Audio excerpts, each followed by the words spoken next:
Hello, Tom here today. Just going to be doing some drawing. Um, I wanted to check out some GDC demos, but maybe I'll do that later. I kind of get the feeling I don't have a lot of time this week, so I want to make sure I get some Carpoon progress. But I hope you're all having a great week out there. And without further ado, I got my little Huion tablet set up, and what last week we had opened. I'll bring it in. I had the added clapping to the game in the scoring summary, so we got to have one winner. That's what we're going to be working on today. I think everyone knows the truck clapping, but we'll bring a small one in. Oh man, that's the one where he has no color.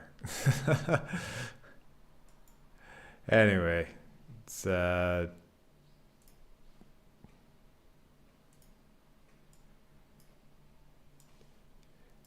how I kind of split layers. Here we go.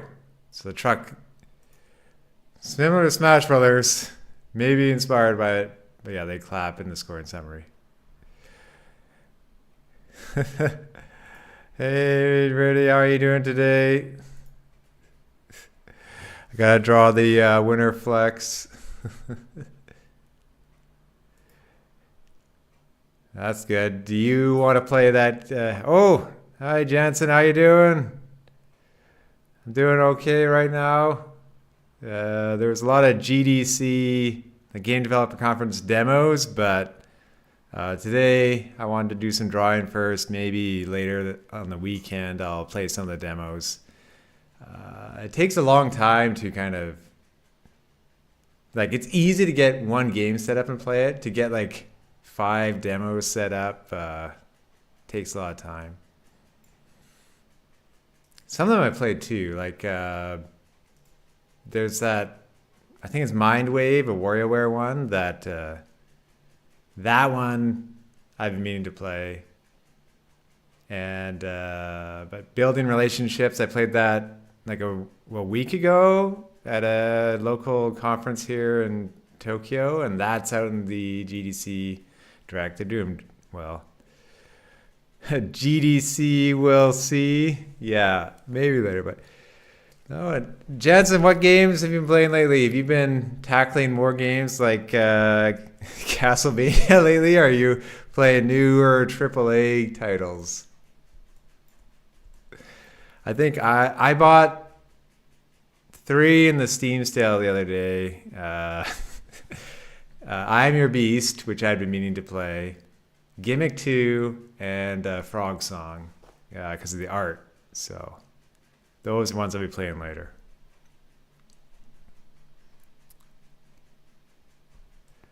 Yeah, I've been trying to kind of set up a goal a week for Carpoon. Oh, and Repo Man. Really, if that's one you want to play at one point, let me know. Repo Man, that one with the creepy smiley face. I think Andre wants to play that one too. No, but I've been trying to finish one goal a week in Carpoon here, so yeah, that's the main reason why I'm going to be doodling today instead of some other things, like playing demos.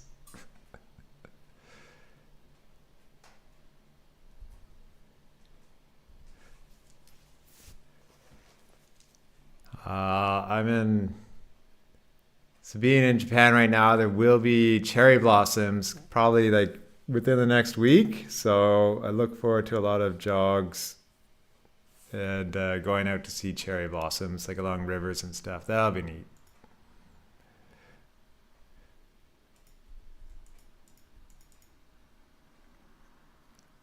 So my tip for drawing here is I always draw a super sketchy practice image, and then I trace over it. Usually I draw over things many times and I flip them. You've been playing. Jansen says, I've been playing Chrono Trigger recently. I never finished it in the past, but since I turned 30 and in memory of Akira Toriyama, I need to finally finish Lavos. I need to finish Chrono Trigger too. I had it DS which I think was like the best other version.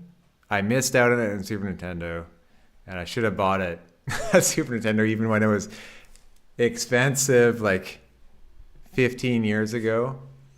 I can tell you in Japan you can get Chrono Trigger for like $10. There's $15 in the Japanese version. There's a ton of them here, but yeah, that's what I want to play. So I'll let you know if I finish it. I'm sure you'll finish it faster than me, because right now I don't have my DS, so I'd have to figure out another way to play it. See?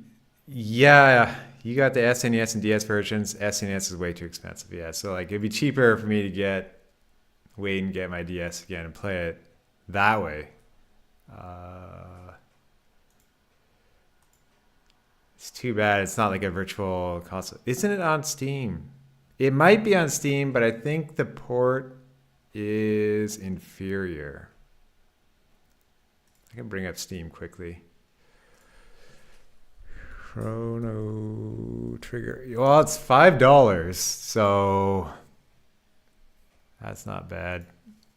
No. Apparently, I cannot be born January 1st this year and use Steam.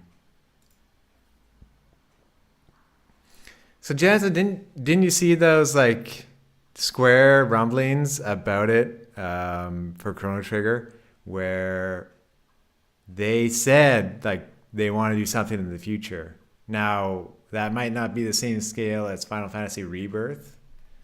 They might want to print money in another way, because I guess that project's very expensive. But yeah, so they acknowledge it. They acknowledge they do want to do something. So, I guess this looks fine. I could check, and I could just get this one for now until I get my DS again.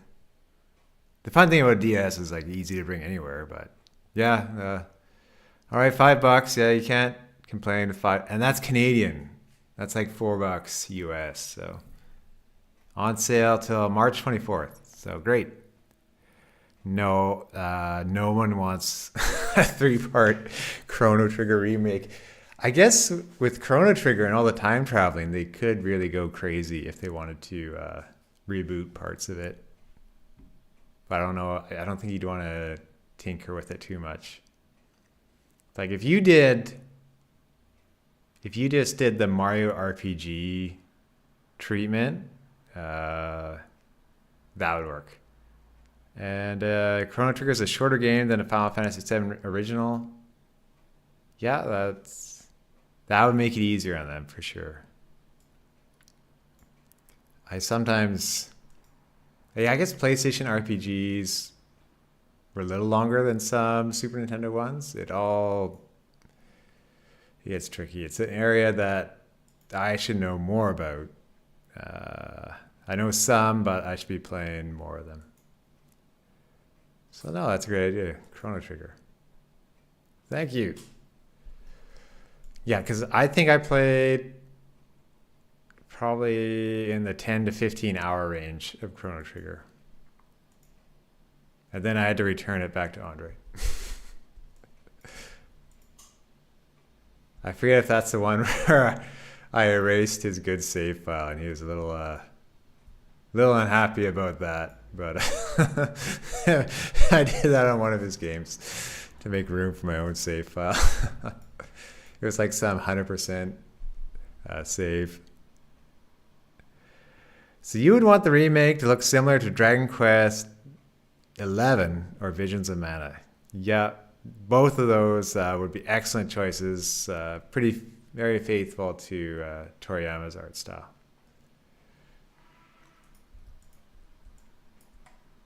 Like, it's amazing what they can do with cell shading these days. Kind of like Guilty Gear. That proved that a bit. Or any like Dragon Ball fighting game being in cell shaded. It's pretty remarkable. I guess games like Wind Waker and Jet Set Radio kind of paved the way a little bit.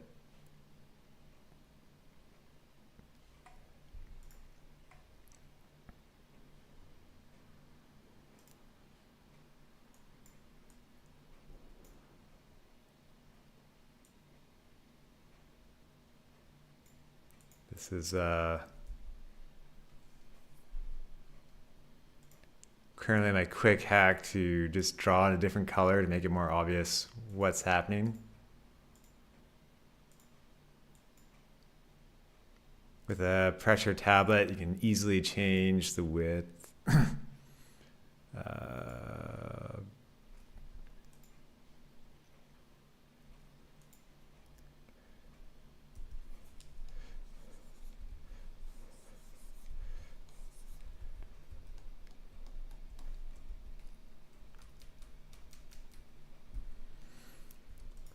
So one thing that Antonio suggested and reminded me of is to have a different silhouette for this character rather than the clapping trucks. So I've tried to do that here. This arm, I'm a little less sure on, but we'll see.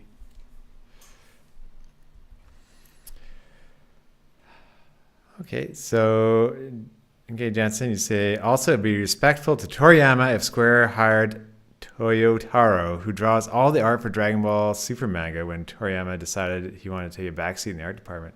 Well, that makes a lot of sense. I guess it's one of those things where if he's available, it's that'd be a lot nicer than what happens to some music composers where maybe they're brought on for one song but not the whole soundtrack, like the new Perfect Dark and Grant Kirkhope. Like I think they offered him one song or something because all they needed was a name. Speaking of great art, yours is excellent as well, Tom. Oh, well, thank you, Jansen. Yeah, I had fun drawing a thumbnail the other day, but I'm a little rusty. I want to draw more. I spent a lot of time programming in Carpoon, and maybe I should have scheduled, like, if I do 75% programming, I should make sure to leave like 25% art. So I'm trying to do more again these days. I would say programming in a game basically can take forever. Did I draw a lot growing up? Well, I drew some growing up. My brother was actually the better artist. And I would draw like little comics and stuff like everyone. But it wasn't until around the end of university when I started with computer graphics in Illustrator, because you could draw with a mouse to do comics. And, then I started drawing comics because I loved Penny Arcade. And I loved things like The Behemoth with Dan Paladin and his art. So I looked up to those two and other artists, and I drew. I spent a lot of time drawing like a video game comic that's offline now, and then I got to draw sale banners for a computer company. So that's where most of my better drawing experience comes in. So if I drew more growing up, I'd probably be even better. Really asks, how goes my Japanese? Well, I just finished my beginner 3 class. I have to sign up for beginner 4. I really struggled in the last class when asked questions. So I just keep at it. Duolingo accidentally had a trial expire on me the other day, or renew, and charged me over $100. So hopefully I get a refund. If not, I have a lot of super Duolingo for 1 year. And hopefully, no, I just got to keep practicing more. I think that's all. So I've been trying to pronounce it more and like ask questions at events. Oh, so Jansen, you've been thinking about buying Final Fantasy 5 and 6. Also heard great things about Terranigma. I think I vaguely heard about Terranigma. My fun story is that my friend had Final Fantasy 6 and wasn't playing it. So I just said, I'm taking this because they took it from another friend. So I have Final Fantasy 6 on Super Nintendo thanks to doing that. After Chrono Trigger, I could play it through again or whatever. The most Final Fantasy VII is the one I played the most. One I'd like to go back to one day and play through is Dragon Warrior. Well, it's Dragon Warrior 4 in the US, but Dragon Quest 4. That's one that I only ever rented, and I really enjoyed. Yeah, well, I'm embarrassed to say I've never beaten it either. So, but maybe more so with Chrono Trigger. There's so many games that it's hard to, and like we're competing with new games all the time, and the past that we haven't played. It's very very hard to play everything, especially really long games.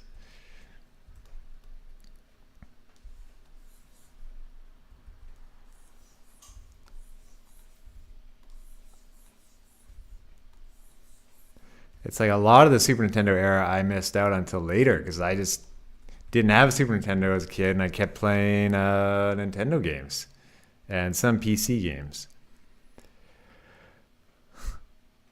So you remember seeing you have a party of 14 in Final Fantasy 6? That's mind blowing. That is pretty mind blowing for the time and the technology and stuff. That's pretty neat. For me, having I think it was 4 people in Dragon Quest 4, that was mind blowing. And then being able to put the slime first in your party and talk to people, and then have so when you would do that, people would kind of react like whoa and like be scared. For me, that was pretty hilarious as a kid.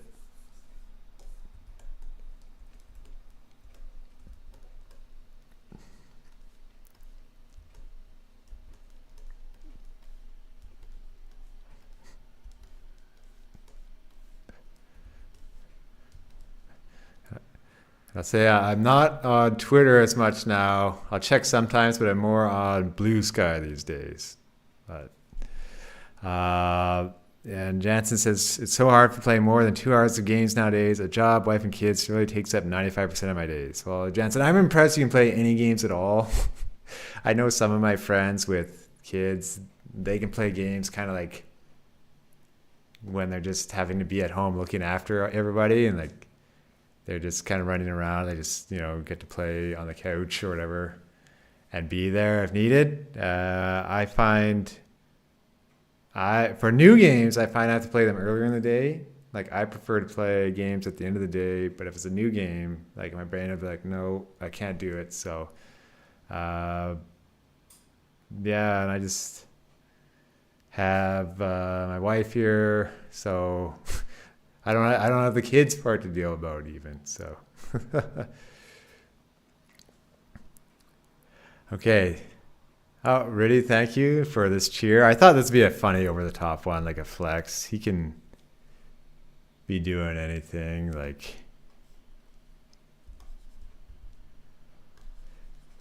he can be I thought it'd be funny if he was holding up the harpoon. It might be too big. It might cover too much of the scoring summary. So do you think a new F-Zero for the Switch 2 would be a great idea? So I think they don't have to. And this is why. Because for a new F-Zero, a lot of people at this point, like I think F-Zero GX has been over 20 years old.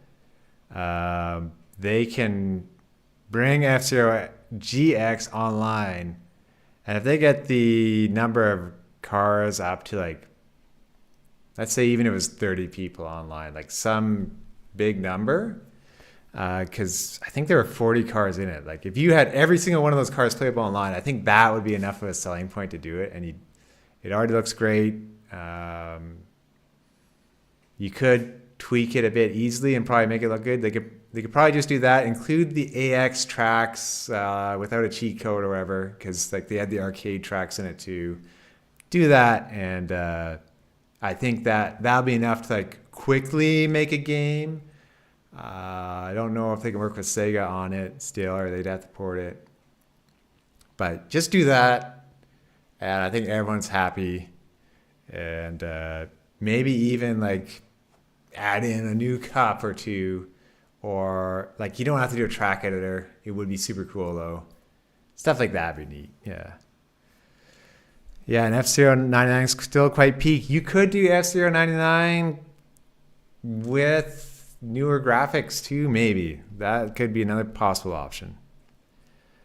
Oh yeah, the FMVs would be super old in F-Zero GX. Yeah, that would be the super dated part in the story mode. I think they could probably redo those as they've seen. And Jansen, you said, I'm really grateful for how much the Switch helped Nintendo. Yeah, with the Wii U, it kind of, like everyone would say all the time, like, well, Nintendo has money in the bank if they do fail, because they had like $5 billion or something at the time. I wonder how much they have these days. That'd be quite a good question. How big is their bank account now? But yeah, they've certainly pushed on ahead, and they haven't sat in their laurels because they've gone and made the amusement parks. They've gone into movies with them. Like the movies help a huge amount, similar to like how much it helped Marvel. Like they don't have to rely on stuff like Amiibo and phones as much now, which is kind of surprising. You think they could figure out a way to tap more into the mobile market. But yeah. So you've been playing way more PS5 because of the great FPS, frame rate, and shorter load times. That's what I hope the Switch 2 plays to the table. And will I be buying the Switch 2 if it's 500? Basically, I will be buying it at some point. If it's 500, I'm sure that it would be justified in some way with power. I don't think it'd be that much, depending on tariffs and whatever. But for the new Mario and stuff, I will get it. It's just a matter of how busy it is. Because I have to get it in Japan now. And Japan, as you know, also has super huge lineups for Switch 2. And yeah, be like I'll get it anyway. My Switch is also collecting some dust. And I've been playing Steam Deck more because like indie games are guaranteed to like run well on that or other games. So, and I was thinking of getting Returnal or Ghost of Tsushima in the recent Steam sale, but I want to wait for when I can play through them a bit. So yeah, 450 at most is a good estimate. Probably they'll try for 400 and they'll just mark up the game prices. They'll mark up NSO if they have to. They'll mark up controller costs, and that's how they'll get it back. That's my take. But yeah, new 3D Mario, I'm there with bells on. Yeah, of course. If you have a bell, then don't you become a cat? Cat Mario, you think it'll be back. And day one if you can, yeah. But the thing is, when the Switch came out, everyone was kind of like hesitant. So you could get it at first until everyone heard about how great Breath of the Wild was. With Switch 2, everyone will kind of be there first. And if it falters, that's when you can get it. Oh, Jansen, don't tease me about Ocarina of Time remake again. Like, I know the 3DS one was really good. I can only imagine what it would be like with graphics these days. I'd be there in a heartbeat. There's other Zelda games that get remake though, but I think they just do a quick teaser, and then at that point it's like, oh, here's Link just overlooking something, but I think they really just keep on Breath of the Wild again, is my guess, or make it look like Breath of the Wild in the teaser. You hope the remake is similar to Resident Evil 4, where the paths are slightly different. Yeah, that would be nice. Some changes. Have Sheik playable. That's what I ask. Some like a dungeon and mission or whatever. Maybe even if it's like up to the size of Young Link's adventure, have that playable as Sheik. The bigger Hyrule field, of course, not as big as Breath of the Wild. I guess if you add, I wonder if they can make it so the field has no loading between two areas, or add more forest and stuff in the edges. Antonio says, my pie in the sky dream announcement, Wind Waker HD to Nintendo Switch 2 and announcing Wind Waker 2 is in development. That's interesting. Would it be like Wind Waker 2, but with like bigger islands and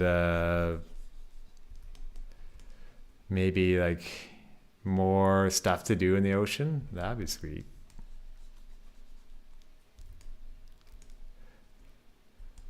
Oh, a new orchestral versions of the music and Ocarina of Time or Andy Zelda. That's always a great bonus.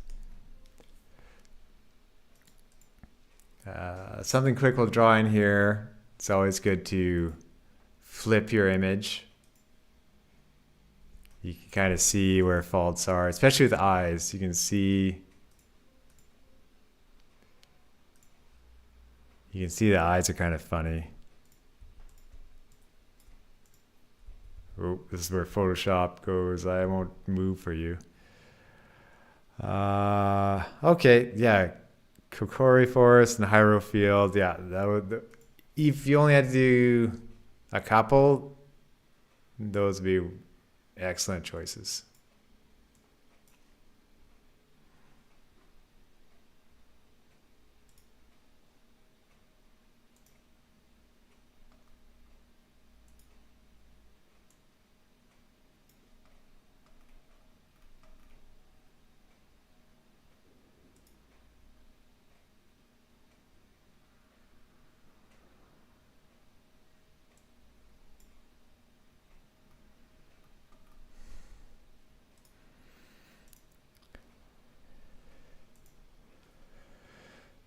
Imagine how chilling the Forest Temple theme would sound. I'm trying to imagine it now.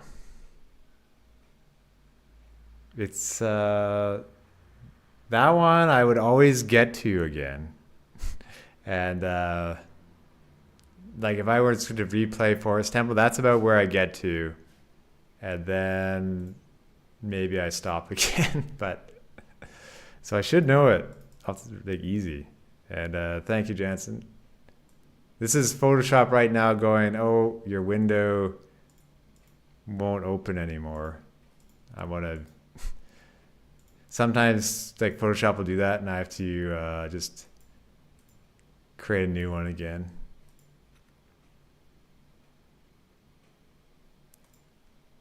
There we go, and I'll drag it down to my tablet. Okay, that music's still spooky to this day. Yeah.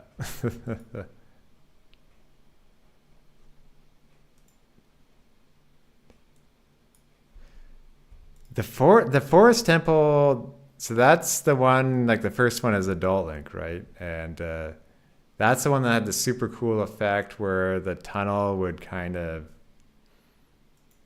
like it would turn while you're seeing that in a cutscene. I remember that being like an amazing effect, thinking, how'd they do that?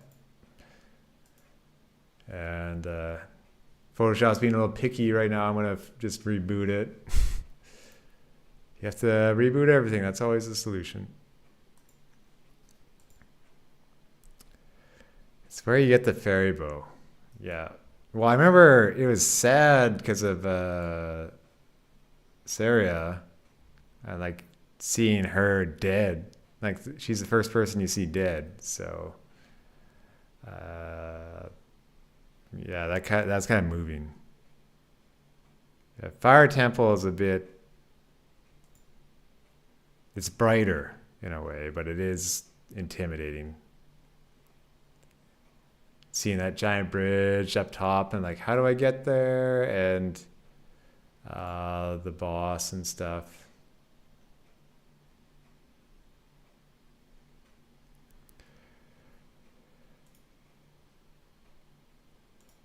There we go.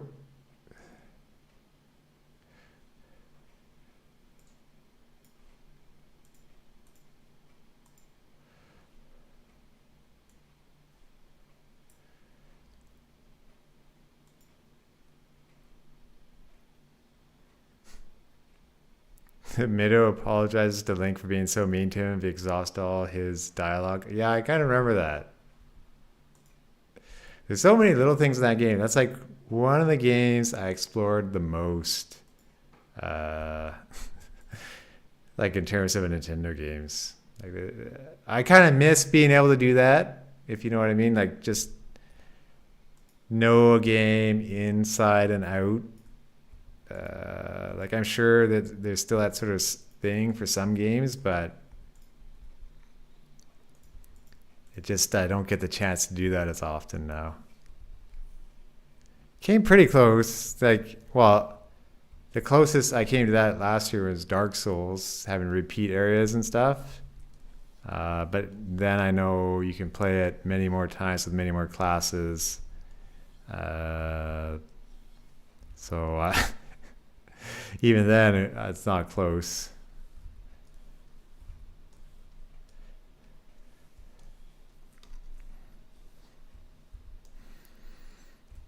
Games like Splunky 2, that might be a neat one to get into.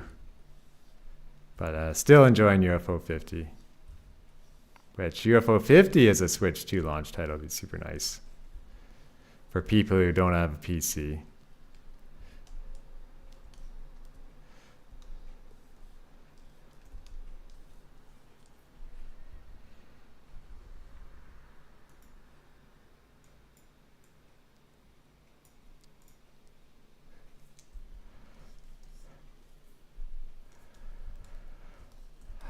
I get what?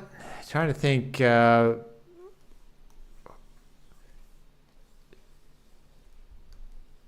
guess it's just a matter of if they're willing to port a Zelda right away, because I don't see us getting a new one.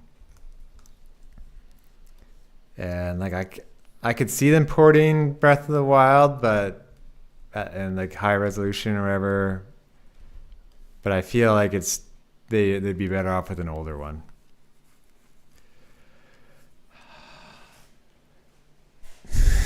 It breaks my heart, but I haven't been able to play through Breath of the Wild for a second time or talk to every NPC just because that game would never end if I attempted to 100% it. Yeah. Could you imagine being a kid and getting to go through that game, though? Like, how engrossing it would be. Because it's way bigger than Ocarina of Time. Yeah, games are too long. That's true. Like, you can only beat, for me, maybe one or two super long games every year. So sometimes just knowing the game is good enough. Like, I admittedly didn't beat Tears of the Kingdom either, because I kind of wore out in the story. I got about halfway through it. But I might go back again later. And,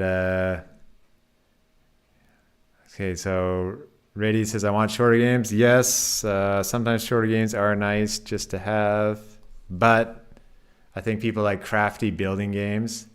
And Antonio says, do you think we'll get Hades 2 in Nintendo Switch's first year? I think as soon as Hades is out of early access, we'll get it on Switch 2. Let's take a look for, I believe Hades 2.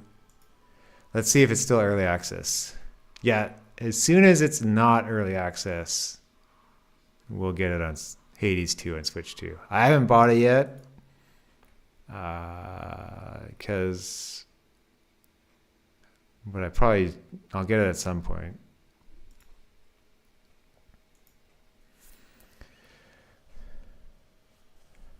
Okay, so I'd be even more of an introvert than I am now. Yeah, well, that's why I love games when it's a chance to play them with other people. Like whenever I go to an indie developer event, like if it's just like a party for some people where they just go around and chat to people. I need kind of like showing Carpoon or playing another person's game to meet people. John didn't beat Xenoblade X and Wii U. That's fair. It's out again, no, but yeah, and you want to beat Persona games, but they're all 100 hours each. It took me 175 hours to beat Final Fantasy VII Rebirth. That's a lot of time, Jansen. I'm impressed. Yeah, like I think Breath of the Wild for a single player game is the one I put probably the most hours into. Dark Souls is a lot at like 90. Probably Mario Kart. It's the one I end up playing the most. Yeah, dreading how long part 3 will be. Well, maybe they'll make it. Well, I guess they'll just have it ready when it's ready. But yeah, wish you good luck. Now, what Persona game is best? Is Persona 4 the best one? I think I had that. Like Persona 4 Golden or something. Oh, okay. I think I took about 120, 130 hours to beat Breath of the Wild. Probably because I was exploring a bit more.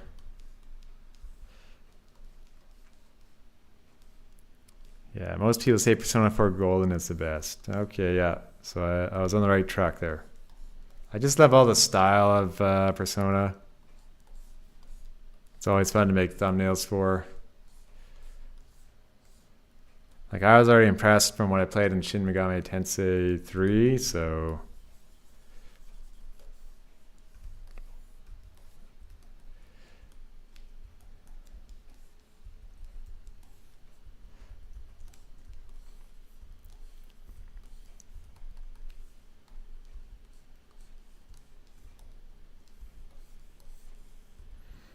Yeah, but not very long now for Switch 2. Oh, there's a pistol mechanic in Persona 5 that's really fun. Interesting.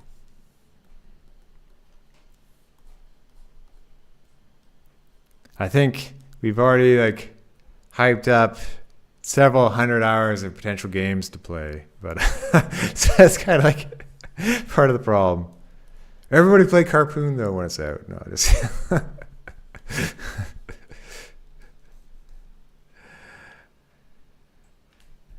Okay, you can manually unload the pistol's magazine into an enemy.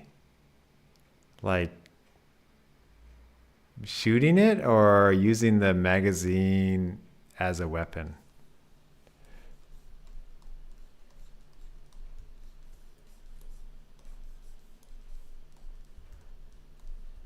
Oh, something to watch out here.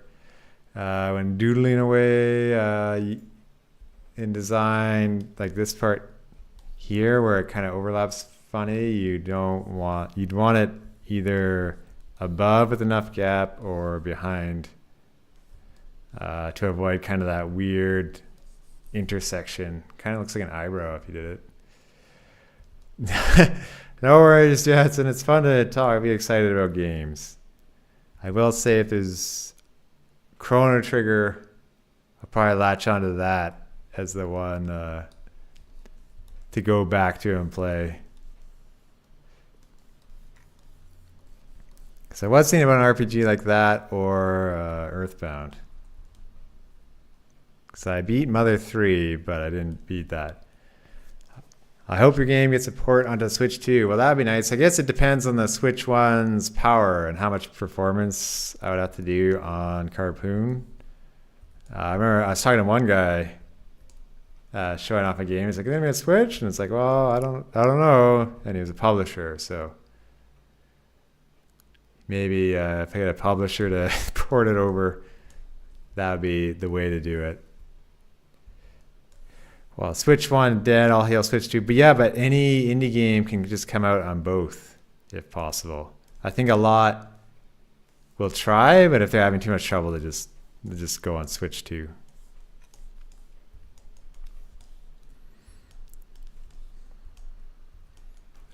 One thing about this is that I'll have to animate him too.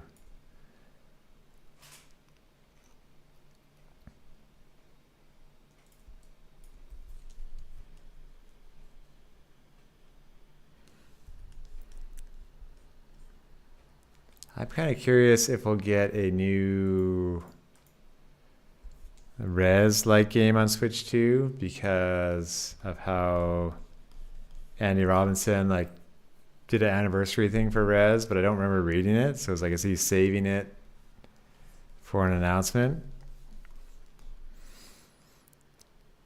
Carpoon on PS5 Pro and 8K. That the graphics fidelity would kill me. I have to make the graphics better already in 1080p.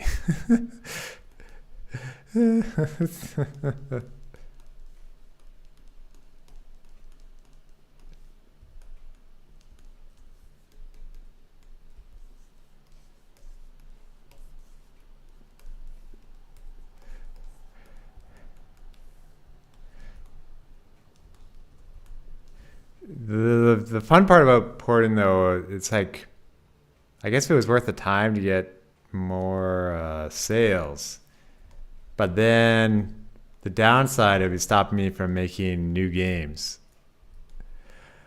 Uh, so PS5 Pro would melt your eyes like a Ren and Stimpy cartoon. Yeah.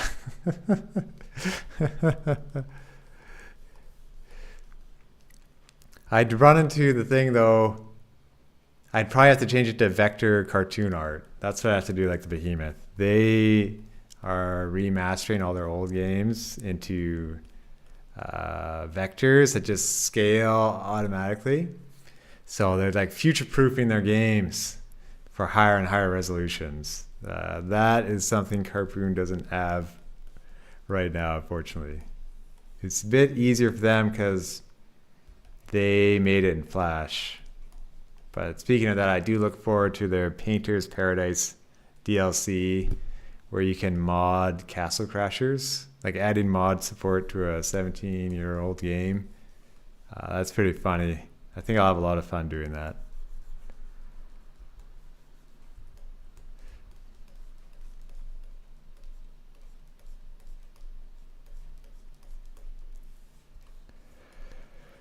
So this part down here, I don't actually have to draw because it's kind of hidden. Like you can assume that line is probably where everyone will see.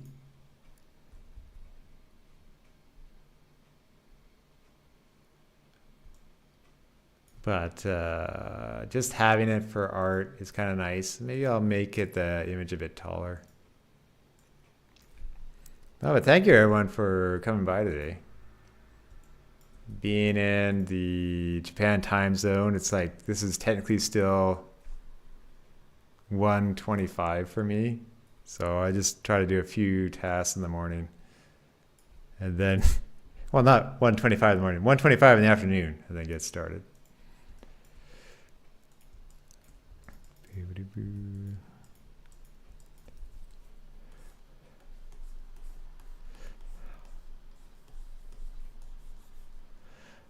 Yeah. Oh, well, thank you, Antonio. Glad you're working on your projects over there. Hopefully also drawing.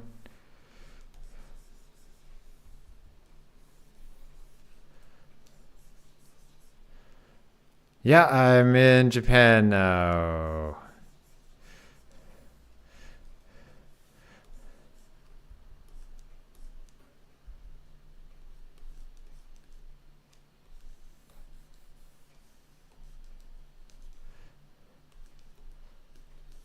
I can tell you that mostly I stay inside and work though. So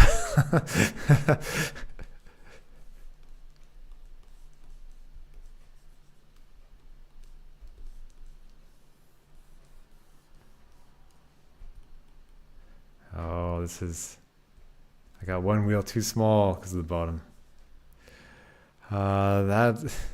How are the video game stores? So I've seen a lot of them. There's one local one I just found the other day I have to try. But it's always like going to book off is the key thing. I haven't gone to an arcade just yet, but on my things to do, one guy I met at one of the indie developer meetups, he told me there's one near Tokyo Skytree with Sega's Jamba, which is what Carpoon is kind of inspired off of. Oh, good night, Riddy. To talk to you later. No, I know it's pretty late for you there. Hope you have a good day rigging tomorrow. Not oil tanks, but the other things. Yeah, sounds good. So I want to do a video on playing Sega Jamba for the first time because like Carpoon is a little bit inspired on it. It's a safari game where you're collecting or like lassoing animals. Um, but I think that'd be a fun video to do. And a Famicom, I was thinking about getting a Famicom and a Famicom disk drive at some point. That's something I never had. I did have a Famulator to play all sorts of Famicom games, but I've never had an official Famicom.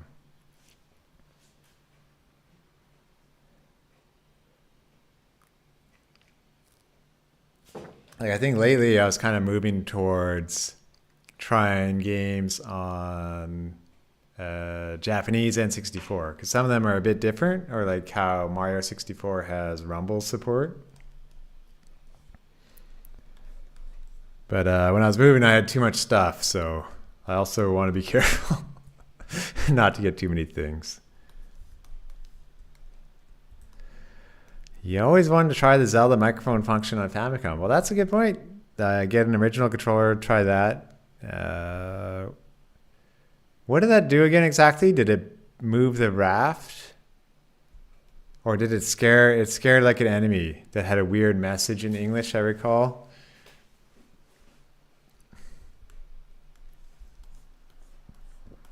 It's funny how Nintendo tried something super early. Like, I think it was, I don't know, I forget if Nintendo had internet connection, like with a horse racing game, but Super Nintendo definitely had internet connection. Oh, I see. The N64 plays both American and Japanese N64 games. I was surprised to see that for sale. I thought it was a mini N64, but it's full size.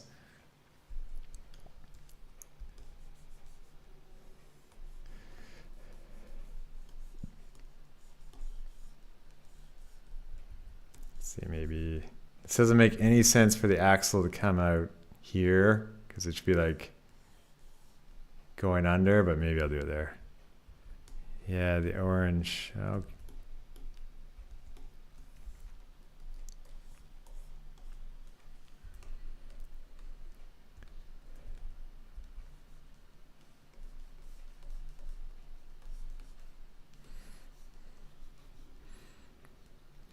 Yeah, the orange Pikachu N64 is really cool. Yeah, that'd be a neat color.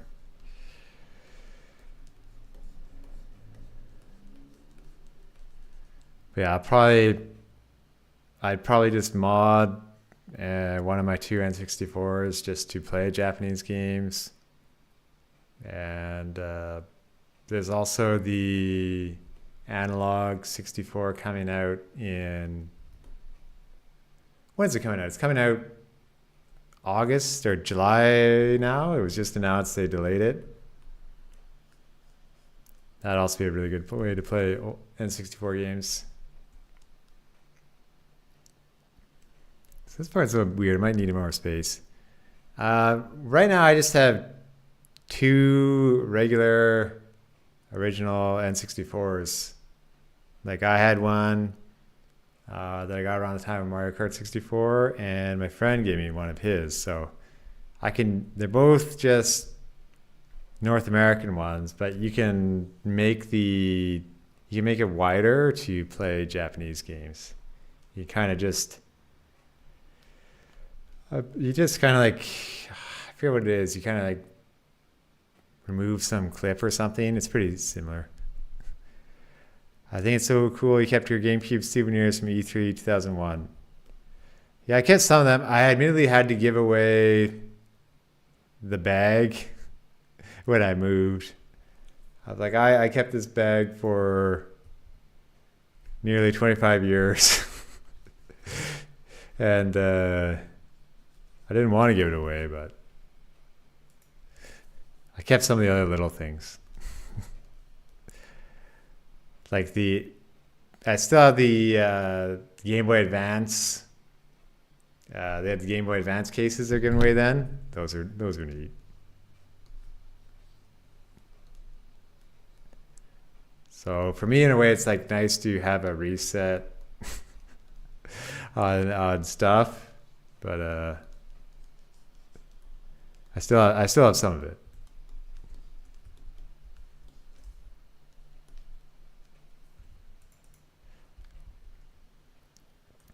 Okay, I'm gonna save this and bring back in the other one for reference.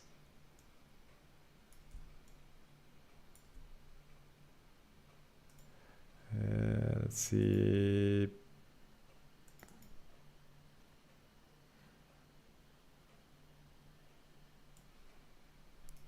Yeah, so I'm sorry about that. I didn't keep all of them forever, but I kept it as long as I could.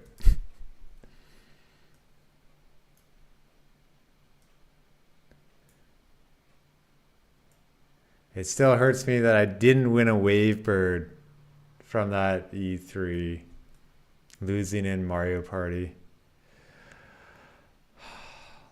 Yeah, so you say I've traded away so many of my games as a kid, and I always regretted it. Nowadays, I don't give my games away unless it's to one of my children for doing well in school. Well, that's a nice incentive. I think some games I could have given away, like some third-party games that weren't that good, but I do keep most of them because, yeah, the price does go up. I guess though you could like just keep trading them, and like as they get more like. Nowadays, selling it online instead of like into a store, you get more of the money back. Oh, you hooked up your Xbox Series X in your son's room because he's doing so well in school. That's nice. That's a nice treat, as long as it doesn't make him do bad in school. But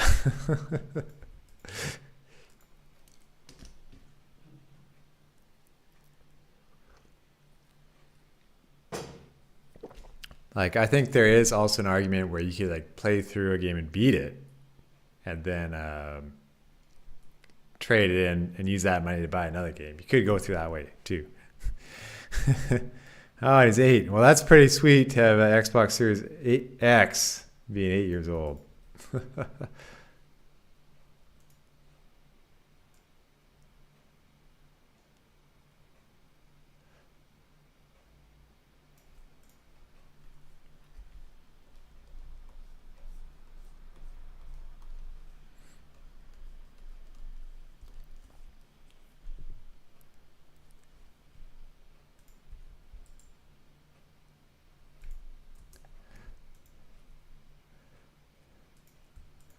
I wonder, like, with if I was a kid, like I'd probably be playing Minecraft a lot. That's like whenever I ask any of my nephews or whatever, like, what are you playing? What's your favorite? Oh, he's 12. Okay. Yeah, that's a good age to be playing video games. It's a prime age. Uh, but I hear Minecraft is like always one of the popular ones. Roblox, I don't, I don't fully understand. Minecraft, hilariously, I didn't get into as much because my brother was like early 20s and he was just playing nothing but StarCraft and Minecraft. I think it was StarCraft 2, but I'm like, I don't know if I want to get hooked on this. Like, I played it a little bit. It's fun playing with friends. It's fun to build stuff. It's like Lego without having to clean it up. Uh, and your oldest son is obsessed with Pal World. I was thinking about Power World recently. There was a GDC article, no, GameDeveloper.com article about Power World and how some of those rumors, like copying Nintendo, was just made up by people, and then they just kind of closed down their Twitter account. And it's funny, like sometimes it's important to dig into the actual source of it, not just believe tweets like that. And like I said, the ongoing legal dispute with Nintendo is very difficult. Tony would say the Minecraft movie's in a couple of weeks. That should be a huge release. I don't know. That's one movie I don't want to see. I want to see the Daffy Duck movie. That's what I want to see.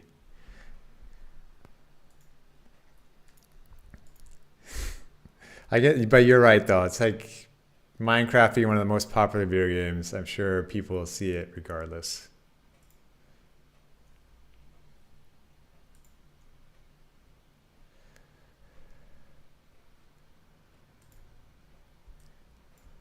Okay, so seeing this here, probably,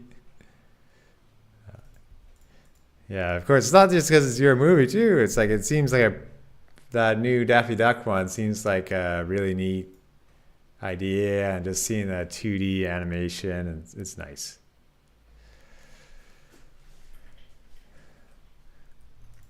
Oh, Jansen, you say you started playing co-op with your youngest son in Minecraft. It's actually enjoyable for an old guy like you. Yeah. Like, I know I would enjoy just playing Minecraft with my friends. I've played games like Satisfactory with some of my friends too. Like, just co-op building games are fun, but they play them so much ridiculously more than me that they just constantly have to show me the ropes, which is kind of funny. Uh,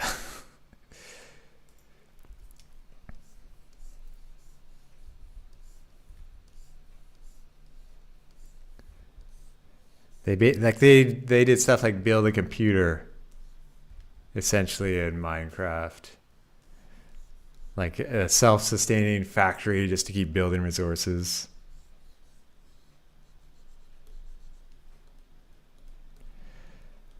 Yeah, so it's funny. Like, we think of Nintendo games as being like the peak, but truthfully, like, kids are more interested in Minecraft and stuff like that. So that's kind of why it's not surprising to see Nintendo doing stuff like that playtest last year, like trying to make games more like that for kids. The probably, if they're smart, they're working on something like a Minecraft, but with Nintendo aesthetic for to try out.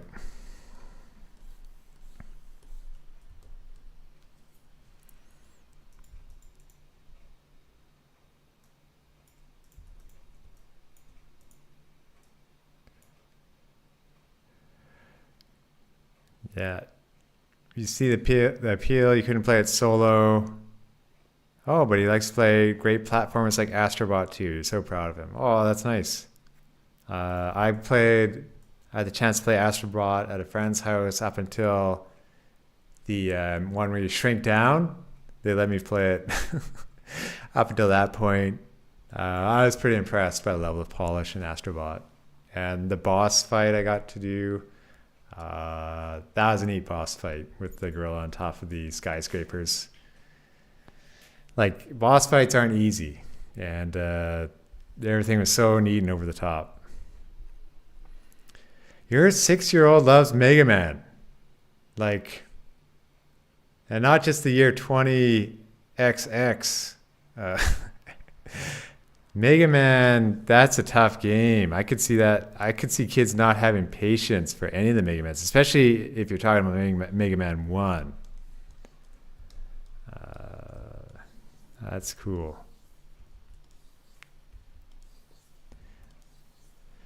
I think there's a couple, they're more on Steam, but there's like a roguelike Mega Man like game. I think that's 30XX. No, that's nice. They like Mega Man. I still have to play more Sunsoft games. I'm very tempted after Carpoon to make like a Blaster Master cross Star Tropics like game. That's something I'm kicking around in my head, but maybe with multiplayer. Mega Man X is your favorite platforming character. Wow. I remember struggling with some of the movement in that game, although it was like super neat. Now, but from platforming though, do you mean like it even over a Mario type character? Like that type of platformer? Does it have to be like a platformer where you're shooting? Or just like a platforming character in general, not for a game?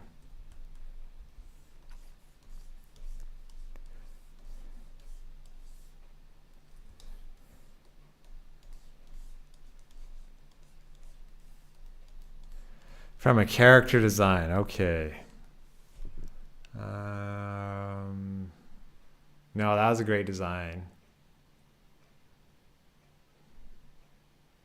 I'm trying to think now. There's So many, not too many robots. Well, there's a lot of robots, but not too many robots that stand out.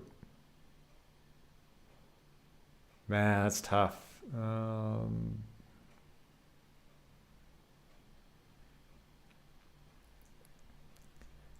This is one of those things where I'll stand up and think of it.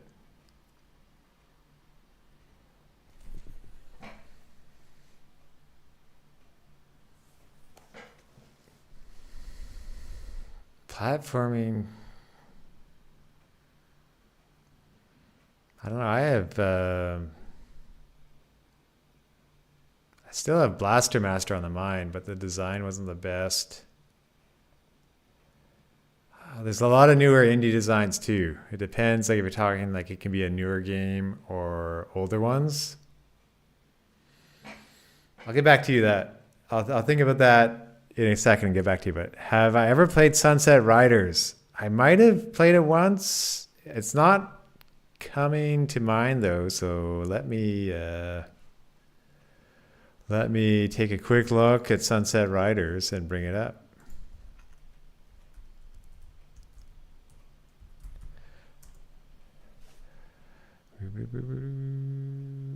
Side-scrolling run and gun. Let's see.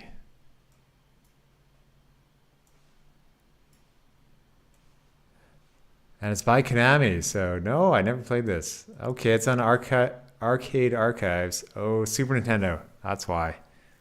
Super Nintendo being an area where I don't know quite as much about it.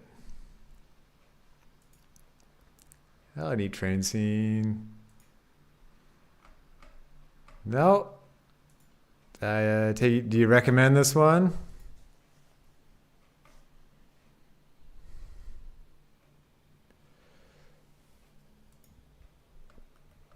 Oh, and on Genesis too. Yeah, only my friends had Genesis and they didn't know as much about games.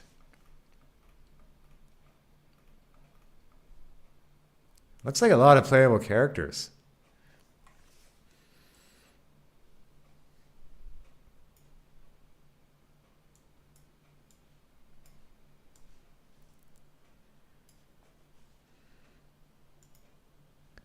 And I'll be back in just a second. I'm going to get some more water. You enjoy the BRB screen I put back together again.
Back. Thank you for the wait. It's killing me. I can't.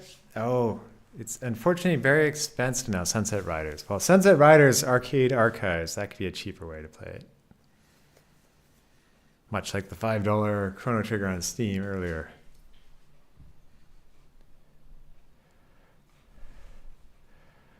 Ah, you remember your brother and I renting Wild Arms. I have played a bit of Wild Arms at some point with one of my friends. It's been a while.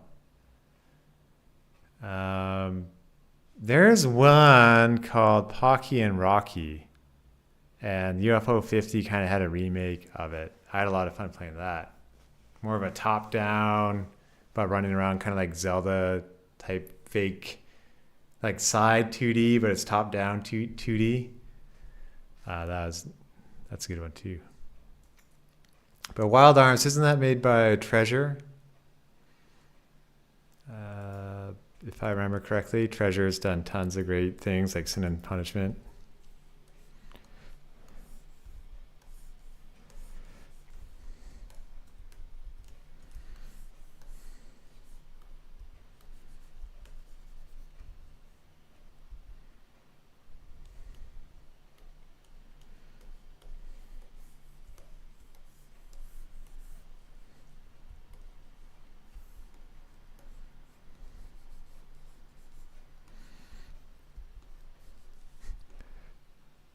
I'm trying to think now about that best character design. I guess personally, I kind of like the simpler Mega Man over Mega Man X. Uh, it's annoying from designing characters. It's sometimes harder to do a character with less. But that's also because I had Mega Man first before Mega Man X. So that's probably part of it.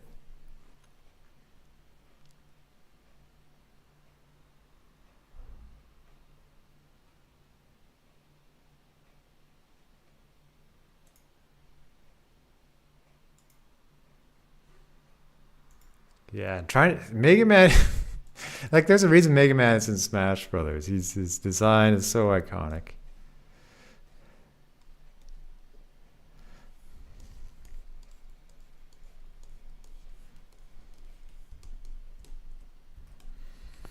Oh, this is where I have to try to remember to do bigger brush strokes and not be noodling all the time.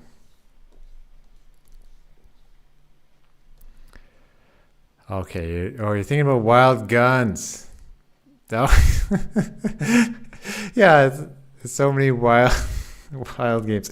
Okay, favorite platformer design.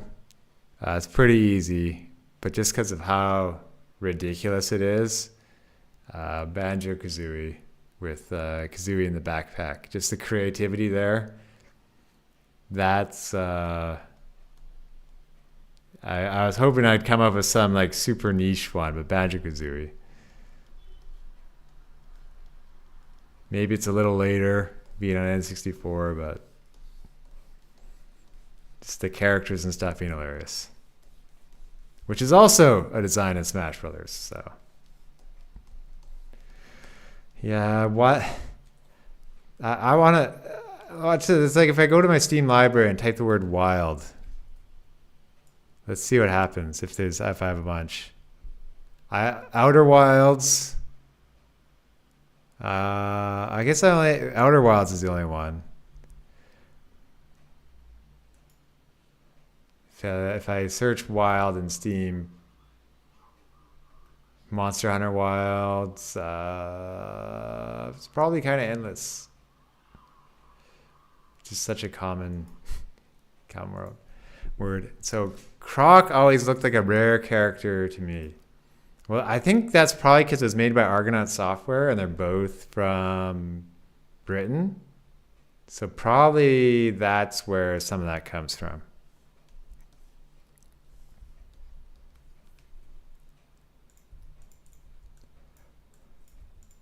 Now that game, the remaster, is unfortunately coming out on April 2nd. And that is kind of bad in a way, because that's like admitting you want everyone to be too busy with Switch 2. So they kind of, if the game's bad, they're kind of looking the other way, and then you don't get much coverage. You're waiting for a new developer called Wild Studios to appear. I think a developer might have called themselves that earlier. If they had a game where it was like a survival game, just hunting around, did something, maybe that would be fitting. I think developers probably try to be more creative, try to think of something more unique with their studio name. This was like a tongue-in-cheek thing. You have never played Croc, so you're looking forward to the remaster. Yeah, I missed out on Croc too. I mean, Croc as well. It will be neat to support them.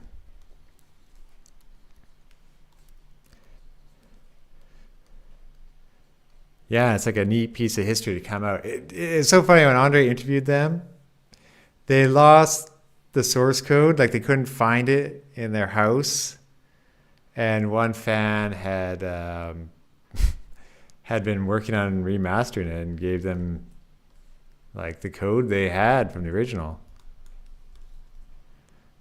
Okay, you'd be excited if Earthworm Jim made a comeback. I'd be extremely excited too. That was another great design for back in the day. Unfortunately, the artist turns out to be not the best person. I think some of them had tried to make a game during the Switch era that was made out of like stop motion animation, Armacrog, and I had backed that on Kickstarter, and the actual game itself wasn't that good. Earthworm Jim is one of those licenses where, yeah, it'd be awesome if it came back in some capacity. Like, I don't think it's kind of outside the ballpark of someone like .emu, the Streets of Rage developers, but just no, that was another great character. I guess kind of similar to a Banjo-Kazooie design if you think about it, how you could use the worm part as a whip and a grappling hook. No, but I loved it back in the day. Super hard game. I only ever got, I think I probably got to like the 4th or 5th level because there's probably only like 7 levels in it. Very, very tough game. Like Battletoads being a tough game.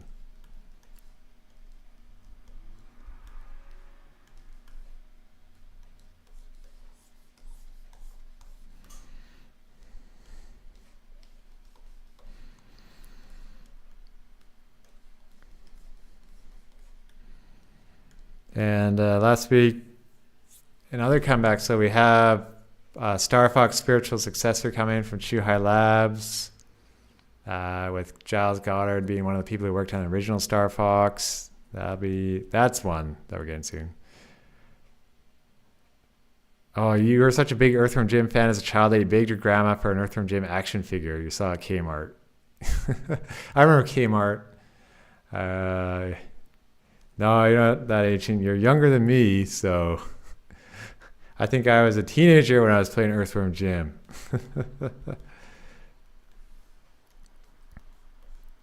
No, definitely one of the standout games in that generation. I remember there was like Earthworm Jim 64, but there were mixed reviews, so I never got it. I think Earthworm Jim 2 is even more zany with like the snot kind of living in the suit too that you can use. Yeah,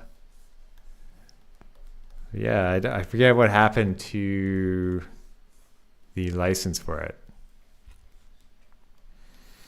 Okay, you expect to see Splatoon 4 and a new Monolith soft reveal. Yeah, I wonder, like, Splatoon 4 is so obvious, but it's so big in Japan.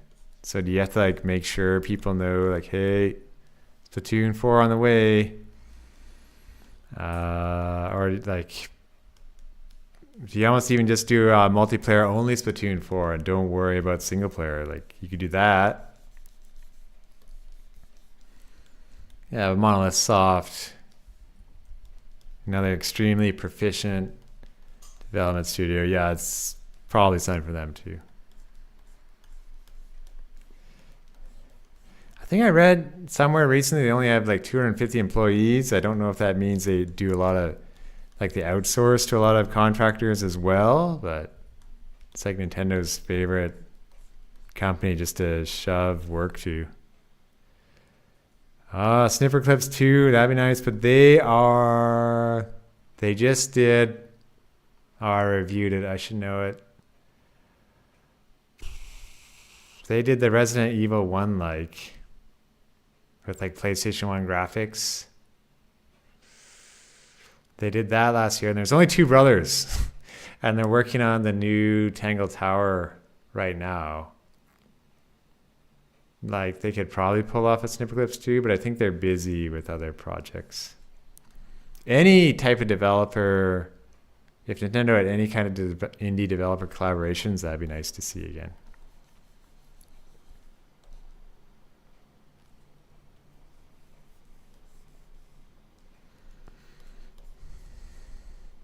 Because apparently that kind of ended with Iwata.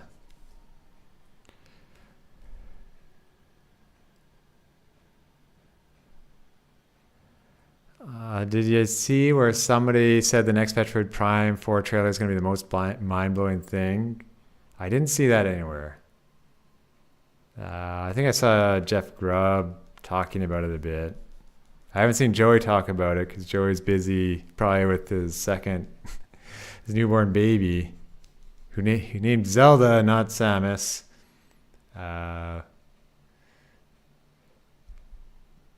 But I guess it has potential. Obviously, they held back for showing us stuff before.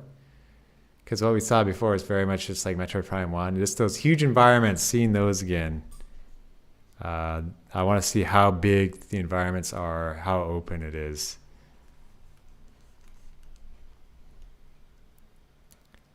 Yeah, if it captures the audience imagination like Breath of the Wild, that's maybe that's too high of expectations. If they do it, that's great. I won't expect it.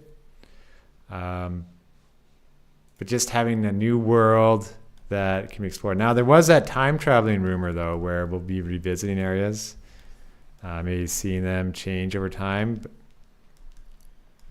That is kind of bad in a way, because then it's not new places unless they're different. Now, Metroid Prime 4 winning Game of the Year would be tough, because it's not, everyone kind of knows what to expect. It depends how much it reimagines Metroid Prime's formula. So we'll see what this new crew at Retro does. Because obviously they've had a lot of time, but they're different than the original Metroid Prime developers, as we know from Kiwi Talks and stuff. So they got a big challenge ahead of themselves. It's hard to do a follow-up like that, the pressure.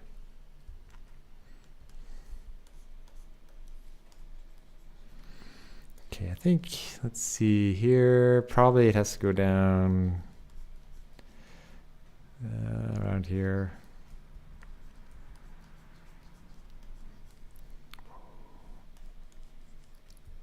I want this to kind of taper a bit more.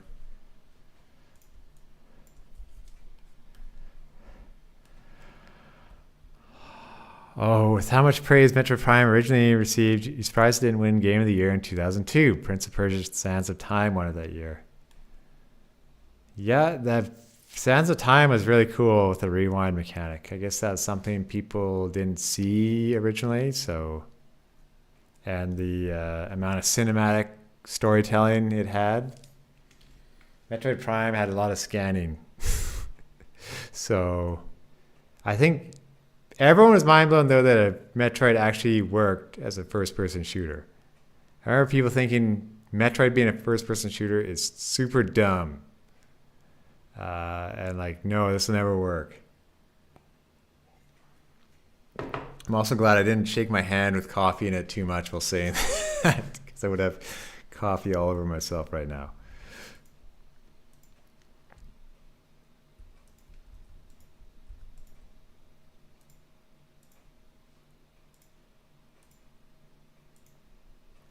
But that's the thing. You can run up against game.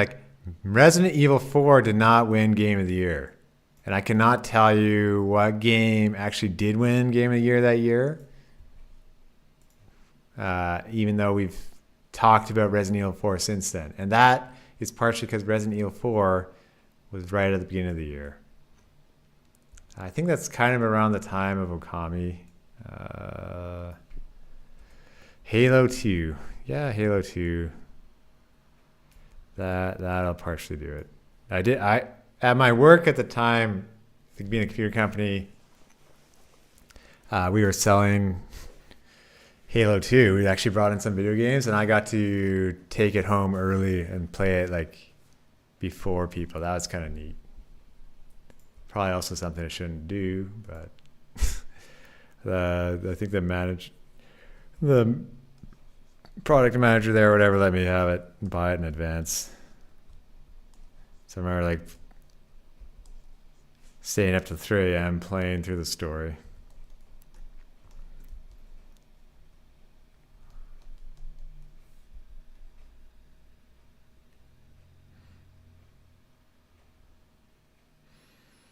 Okay, Halo 2, Resident Evil 4, and God of War all went head-to-head for Game of the Year 2005.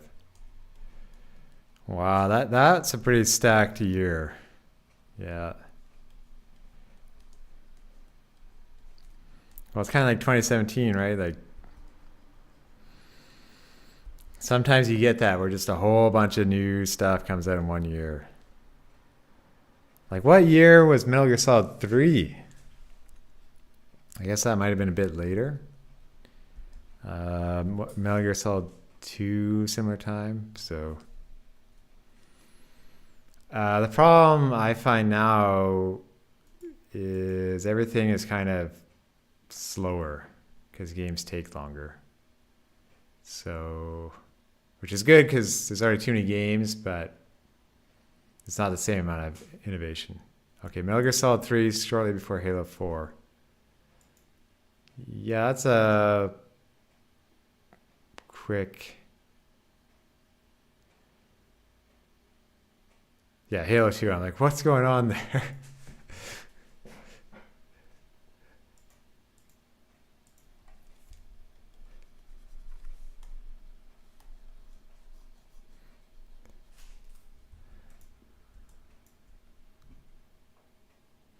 Okay, this tire, I think I have to make it so it's like the axle comes that way from behind it. I think that might be best.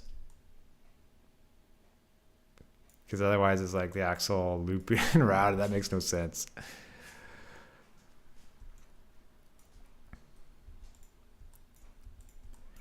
I wonder with Switch 2 if we'll get some of those new Sega Super games at launch, like if Jet Set Radio will be announced.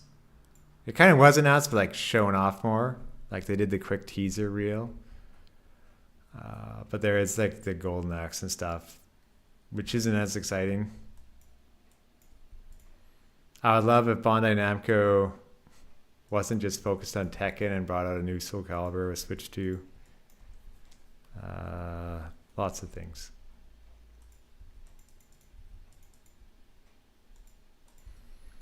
Lots of things would be nice. We'll see what happens. We got GameCube, NSO maybe. You, me, and Andre have to play Double Dash if it comes to NSO. Deal. Easy deal. Especially if it has like online support for multiple teams. Like you could play with one of your sons over there. We could play it. Yeah, and it's maybe possible now with the GameCube controller probably coming out for Switch 2. So that'd be a welcome addition. I don't know if you lead with that in the Switch 2 announcements because you want to be like new stuff, right? You don't want to be like, oh, by the way, GameCube on Switch 2. Like, it depends how much you have already. Normally, I think you want to focus on new stuff at first. It depends, like if you're porting Wind Waker as well. Because if you're porting Wind Waker, then you want to be like, oh, we're bringing NSO GameCube, and it's like, well, why isn't Wind Waker just on NSO? So,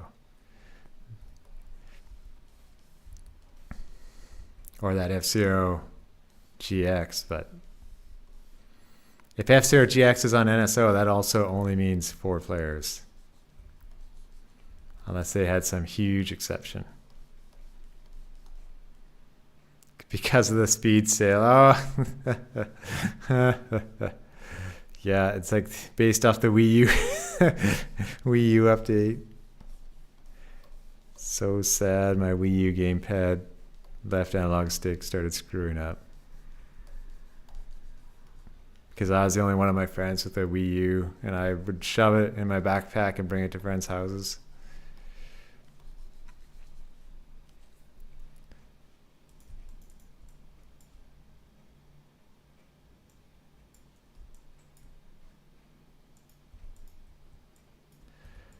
Yeah, Wave Race, Blue Storm, and NSO would be a good choice, but the opportunity is there at the beginning of a new generation for a new Wave Race for graphics. So if they had like Wave Race with a whole bunch more racers, that could be neat. That's the sad part, right? Like we gotta choose one or the other. It's been too long since Wave Race has been around, but they also need something new to. They gotta decide if Wave Race is like good or not, how well it would do. Like they probably also guess, like have a pretty good idea how well each game will do and how long it'll take to make.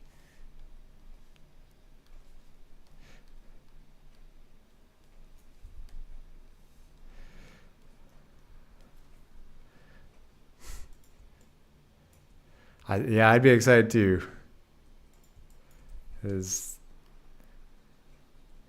Sometimes it'd be neat if they come out with like a new franchise though, some sort of new unexpected franchise, and we're all like, huh, what? But when we actually play it, it's good. You know what I mean?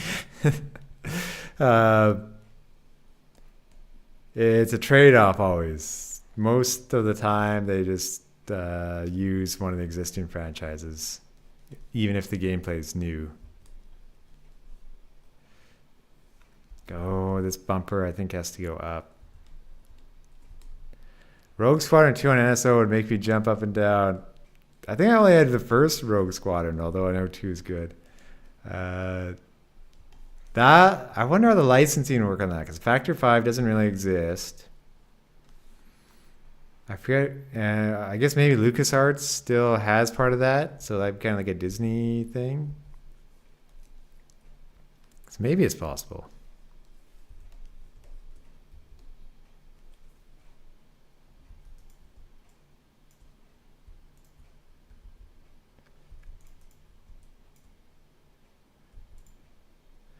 Arms 2 Double Dash.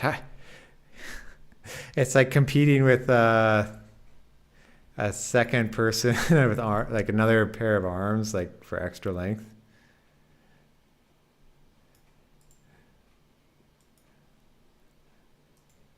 I wonder, like, do they have time to make arms and Mario Kart? Because that's the same team with Mr. Ibuki. I know the FGC could be ecstatic if Melee released on NSO for Switch 2. That's what I was thinking. Like, you got the GameCube controller, you could do Smash Melee. So that might be enough to tide over Smash people for the time being, and maybe tease a new Smash coming. 4 arms battling. It's like Goro. Get Goro from Mortal Kombat in there with super long arms. Okay, so speaking of Smash, I think we see Smash 6 on April 2nd. You might tease it, or it's like some ultimate remastery type update, even though it'd be like the third one. Because Wii U and Ultimate were pretty similar, but Smash should be a good bet to get people really excited, though, even if it was a tease. But the thing is, if Sakurai is also working on 2 games, and one of them is the Kid Icarus remaster, I think we see Kid Icarus first before Smash. That's my take on that.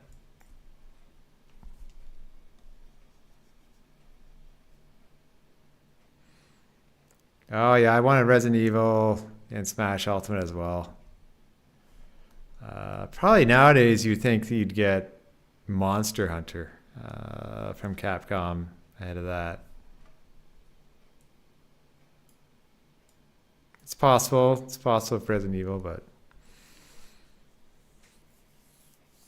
you own Kid Icarus Uprising, but you never played it. Well, I guess you can wait and see if a version that's more friendly to your wrist will come out. But that note, wonderful. It's so surprising how good the story and voice acting is in that game.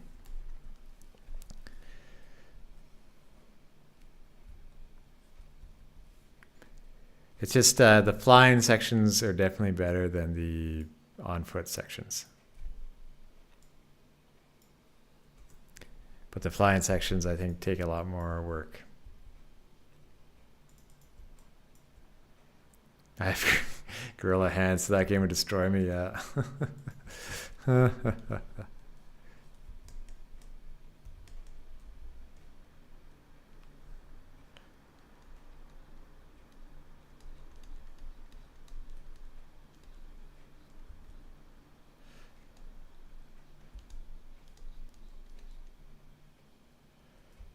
Okay, this tire I think has to go up a little bit.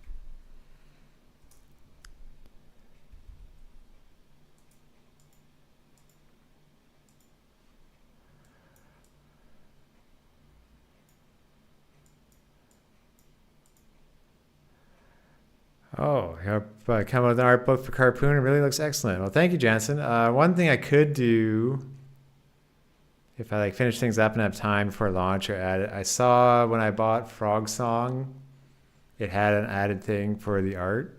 So I could add that as a small bonus thing on Steam, like a digital art book. That would be make the most sense. Probably financially, because I know music soundtracks are always on Steam before. So yeah, that's something I'll try to keep thinking about. There's a lot to do. I should really be doing more. I should set aside a block of time for 4 hours a week doing marketing type stuff for it, even if it's not social media posting, but working on trailers and stuff, or art for marketing, or printing the neat stickers Antonio did for me, stuff like that, making new business cards. There's an infinite number of hats to wear, but no art book. I'm gonna have to save that idea somewhere. I want to write that down. It's write that down. Oh, thank you. That's a great idea, because that's perfect. I was buying Frog Song this morning and I saw it came with an art book. So yeah, there's some art that isn't in the game anymore, like the shark car. Shark car's not in it.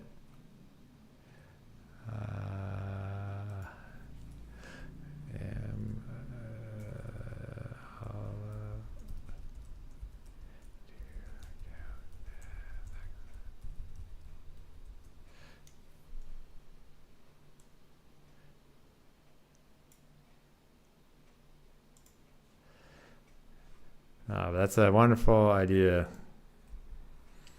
A lot of stuff in Carpoon makes it into the game, but some doesn't. So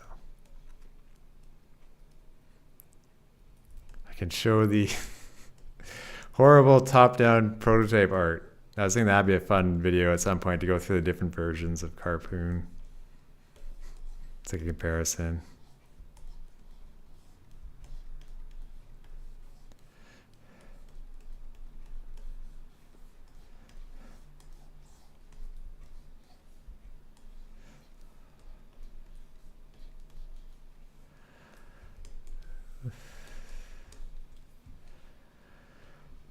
Okay. I wish, I guess I can make it similar, but when I'm drawing on my tablet here,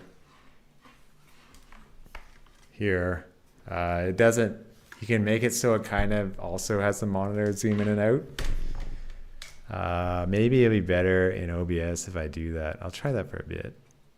I'll see if it's going to be a lower resolution possibly, but that'd be more clear about what I'm drawing.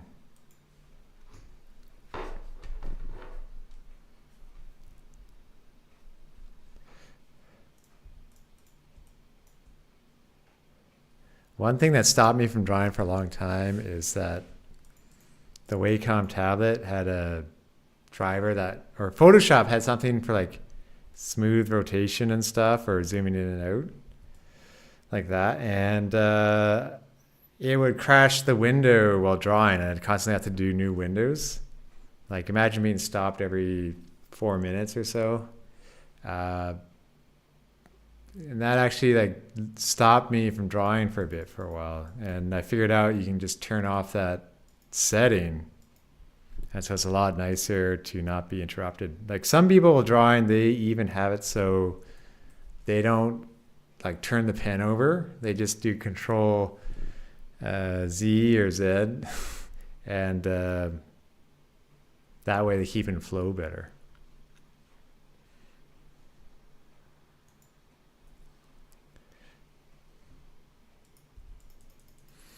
So with this guy, I think we can probably just make the arms go up and down like this. I was thinking of maybe like a flex down low, like the arms up and down would be much quicker. Because the flex, maybe, like if I was to be like, to draw it like that, he'd have to like bend down and stuff. That's pretty tough.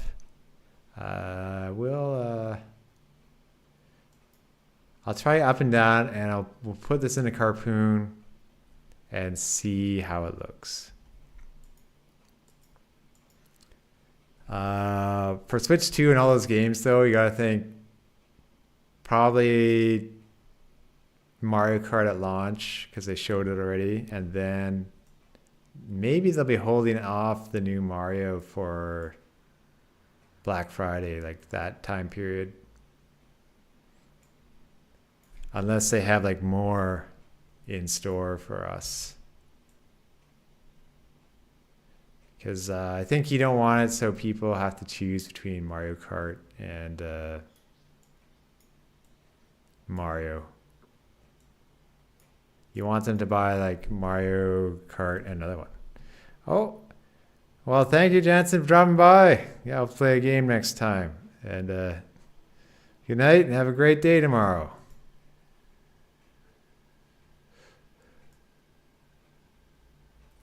Hopefully this will be done the next time and I can show you.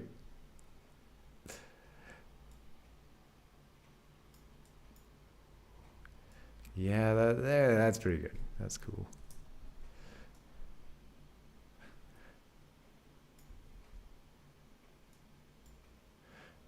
I can definitely not stay up as late anymore and be functional the next day.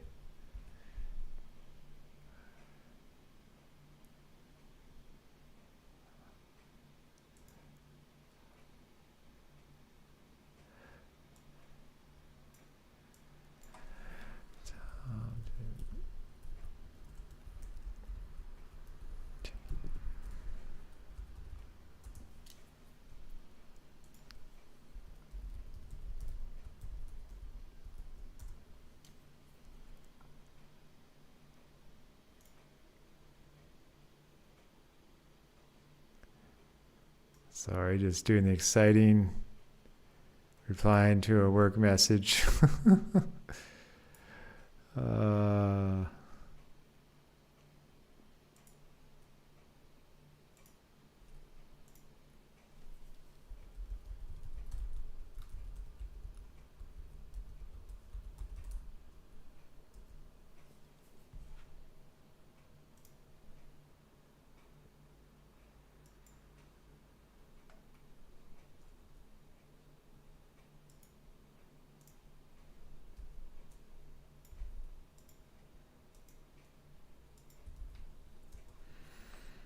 They're done.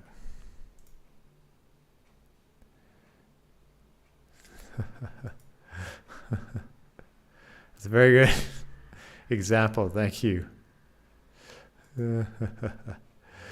That's a very helpful reference, Antonio. Thank you. Yeah, we'll look at that.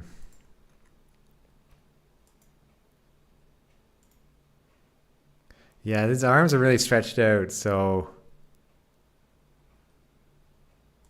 kind of like bending it down and up. Maybe if I can squish them, I'll draw over it. We'll try.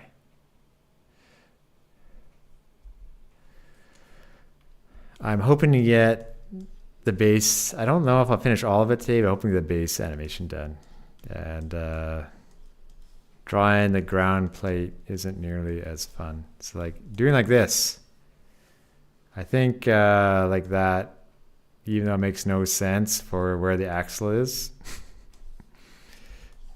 that'd be kind of a fun springiness to it.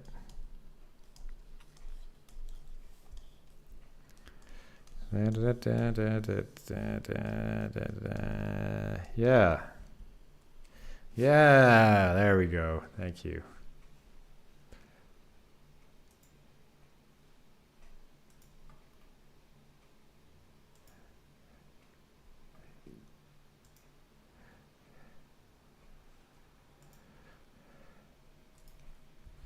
And now, of course, flipping it and seeing.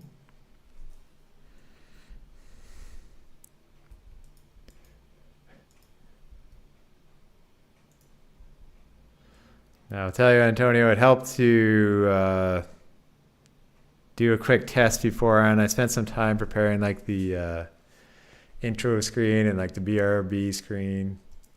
Definitely, probably preparation the day before is far less, makes it far easier than the same day. That is my recommendation for when you start streaming. Okay, let's see this in an animated timeline.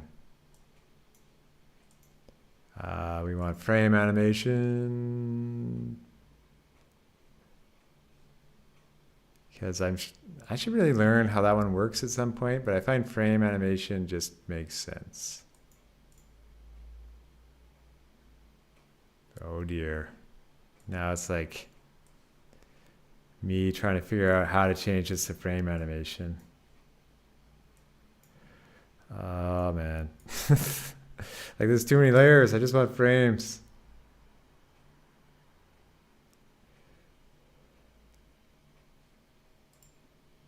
Maybe if I right click.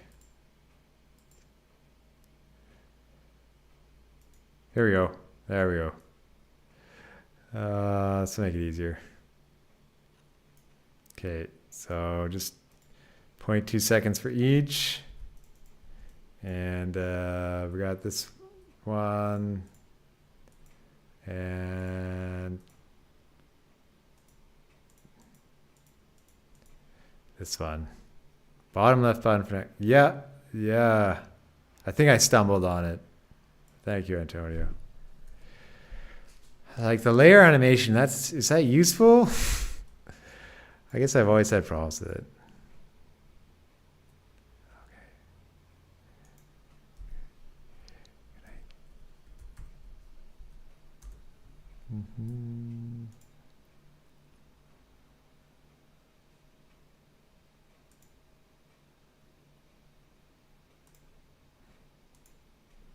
Okay, so all right, let's go back here. I gotta. He can probably stretch up and down a bit, is my guess. He's kind of static right now. Also, that's pretty quick. What do you think of the logo design? Oh, your logo design? Let's see. Oh, that's I wonder that yellow. I might change the yellow just because you get red and yellow like McDonald's. But no, I love it.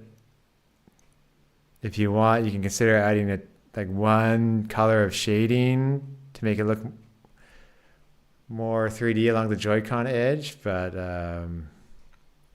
no, it's an interesting choice having the top red along with the tongue. No, well done. I especially like how quick you got it done. I think the tongue shine I might move down a little bit, and the top thing over the eye, I might make the spacing up here a little more, give it a little more space there. Like if you rotate it a bit or make it a bit curved. No, I think that'll be a really memorable design. It's really good.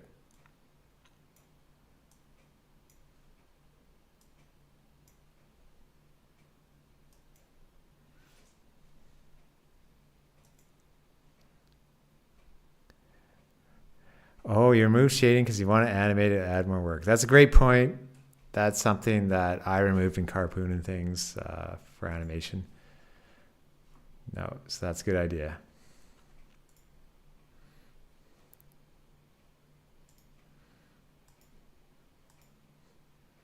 If you do want me to show the logo on stream, probably very few other people will see it, but I kept it off stream for now.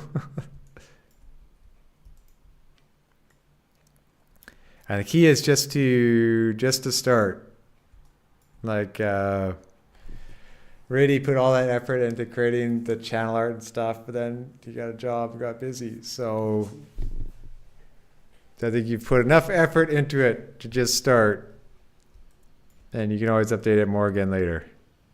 Oh, repeat the rest of my points. So there's that eyebrow one. Like the top eyelid, I think had a little bit more space in the top gap, so it's more even around the eye, and the shine on the tongue, I thought that should go down, be a little bit closer to the edge. It's more like if this is the tongue and here's the shine kind of in the middle, just a bit closer to the outside. And the yellow background, I would consider trying a different background color than yellow. Those are my 3 points.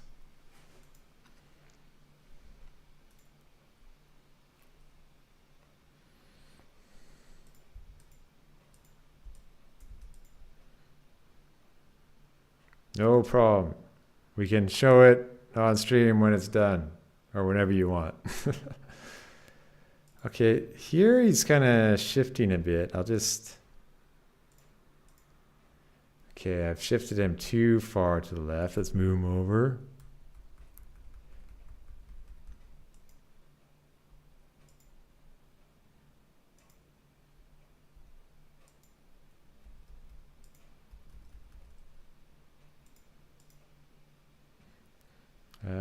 Let me move it up a bit. Let's see. This is pretty close.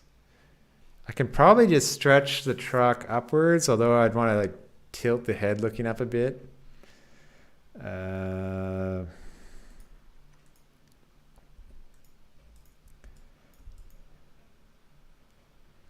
Maybe I'm just gonna I'll shrink this one down, like he's kind of, whoa, that's me being near the top of the window. I'm gonna move the timeline back up so I have more space. I hate how you can't actually change the spacebar playing the timeline.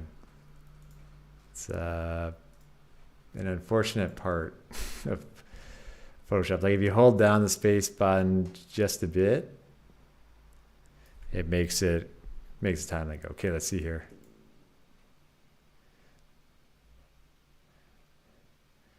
Yeah. Oh, the crown could pop up, and the crown could pop up briefly, and if you did look up, it would look better. But I'll see for time, because this is already scope creep. I don't want to spend more time doing it.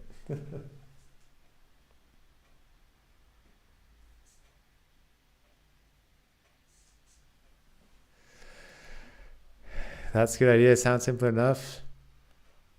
For the crown? Yeah. We'll do it quickly. Crowning achievement. That could be another achievement idea, and it's not food. Good point.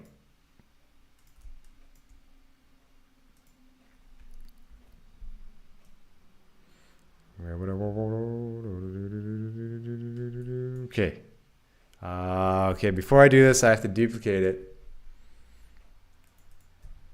Because otherwise I'm going to be doing it on the same frame. That's just the way it is. Whoop. With Photoshop, you got to kind of rotate it and then scale it, then rotate it back. It's okay doing it as a draft right now.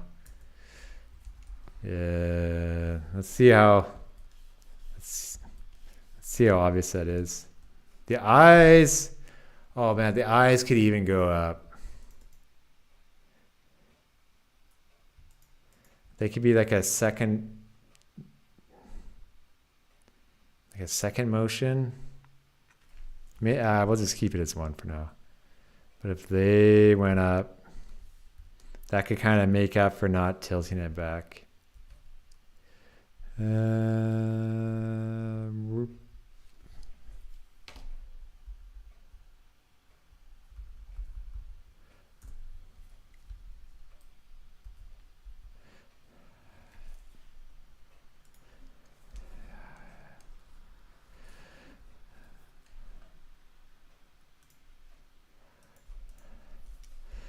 So yeah, let's see that. It might get a little bit more pop.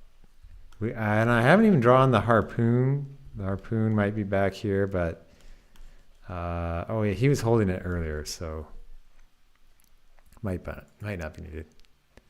And we'll just turn it off on the other layers. And we'll see how this looks.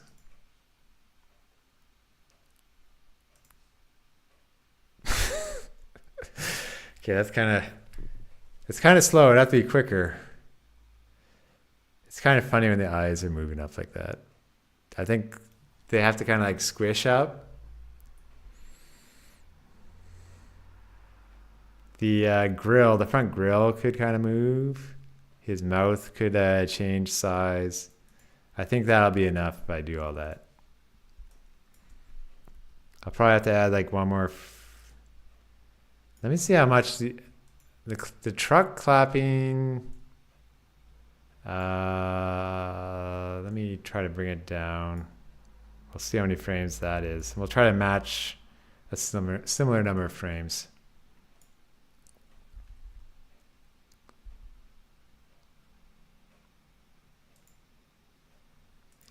Okay, the truck clapping is 9 frames. So that's kind of a lot actually, but I only did the tires there.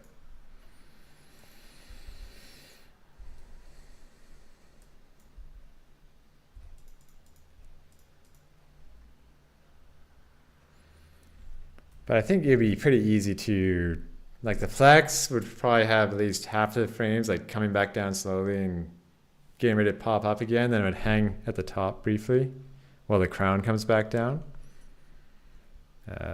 Yeah, I probably could do 9 frames.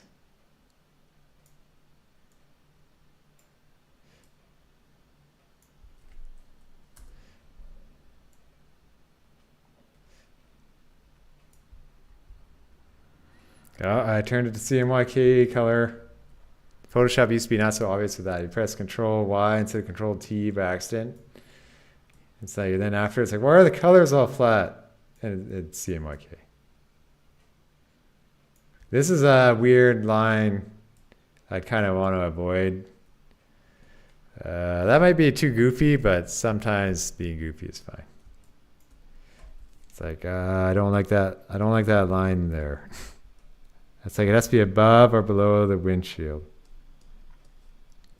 But then you can't be too high up. Anyway, it's probably the eyes come back down before the crown.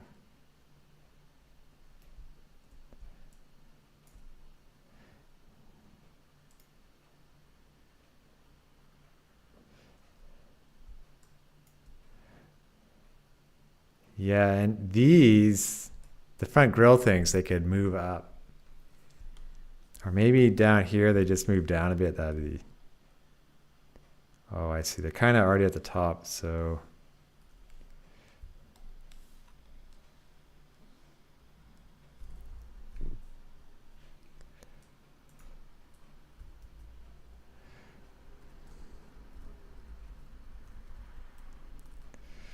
Move 'em down.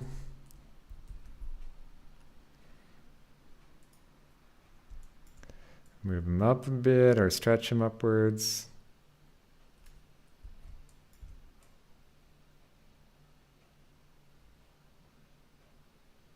I worry about showing this because then the thing is like, is this a game about walking trucks?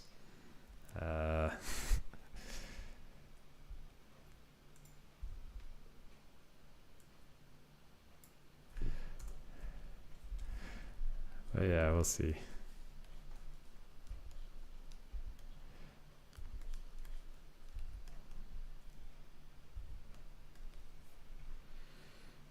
Okay.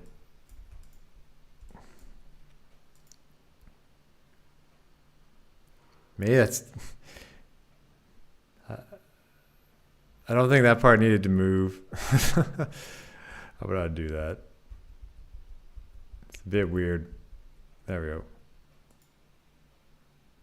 That's enough. The wind... I think this could probably move like on the third one and come down or something. The side mirror.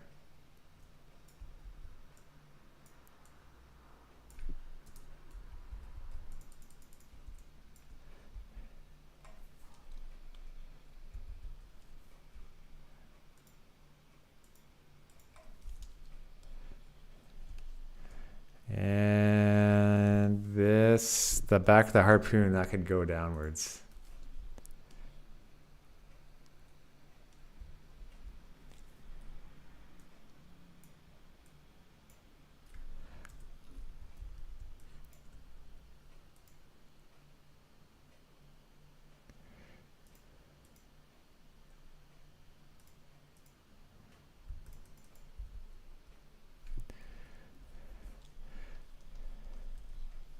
This didn't really rotate enough.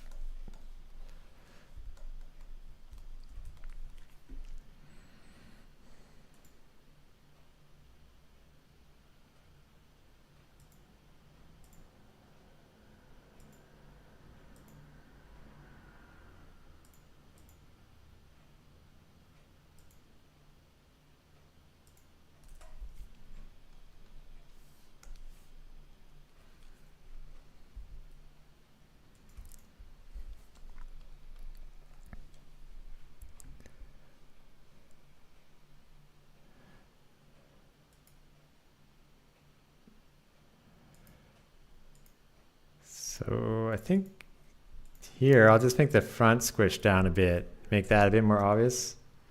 And then from there I can try to figure out more of the layers and try it in game. That's always a good thing to do. Not like finish art, try it in game and find out I have to change it later. Okay.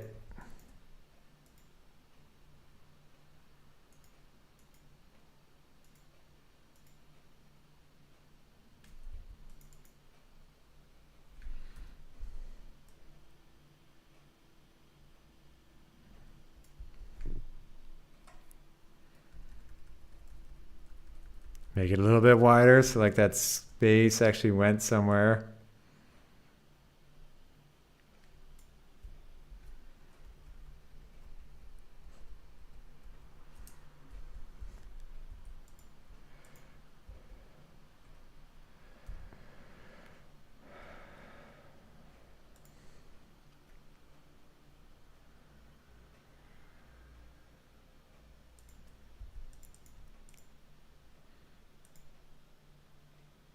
See what happens if I add more of a delay here.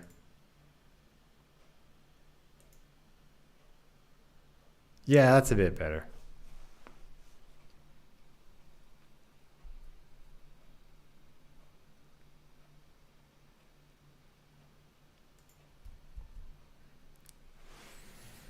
Make sure to save it. That's always good. I had my laptop just blue screen earlier with OBS going around with one of the plugins. That little border around here is a plugin, so.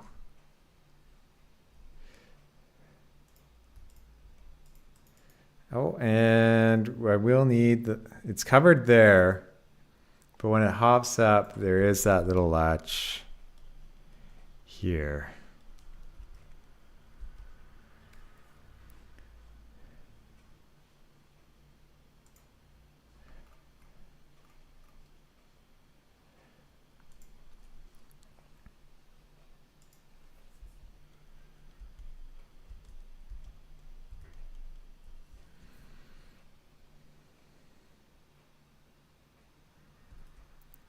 So from this point,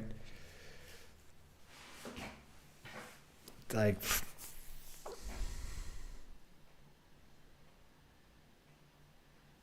I think I'll fill it in with white. I'll try putting it in the game, and we'll see if it does need those extra frames. I think it'll benefit from them, like particularly the crown.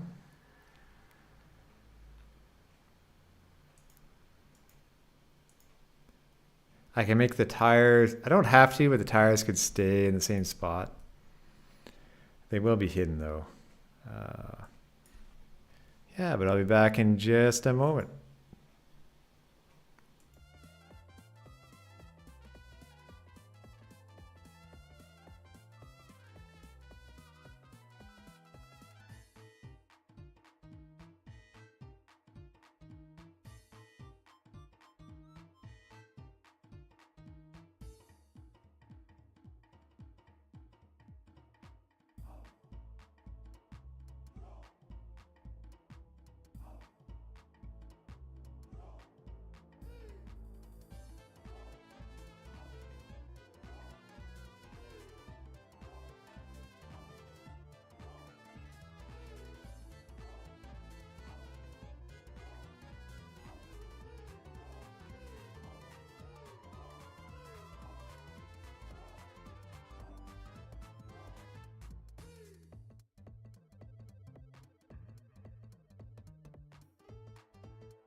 And back. I think in that BRB screen, I should have the baby truck animation where the truck's looking side to side.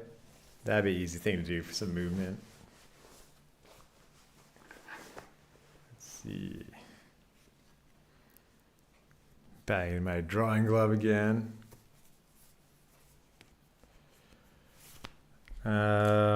Okay, I want to open up GameMaker now, and we'll export this and just see how the draft version looks.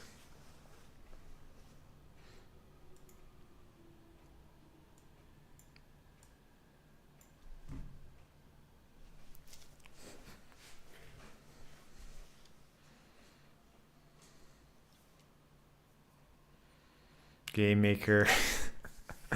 It's slowly loading while I open Photoshop here. I'll switch monitors.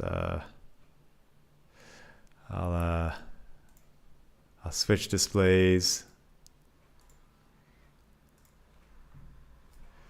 So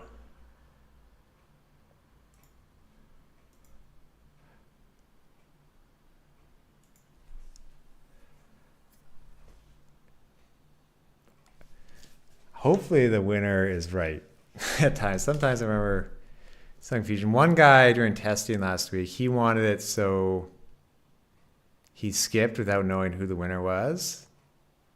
And I guess that's partially not obvious without hats and stuff, like, or a name.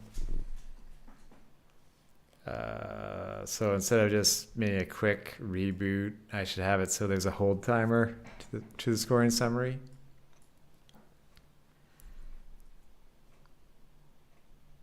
Or a hold timer with 2 buttons. So you'd be like, hey, no, we're not done yet. Okay, let's close this room. Close everything down.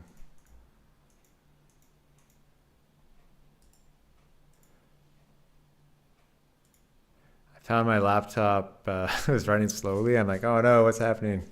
And it went back to battery saving for energy usage, even when plugged in. I'm like, no, I need full power while using Photoshop. Come on.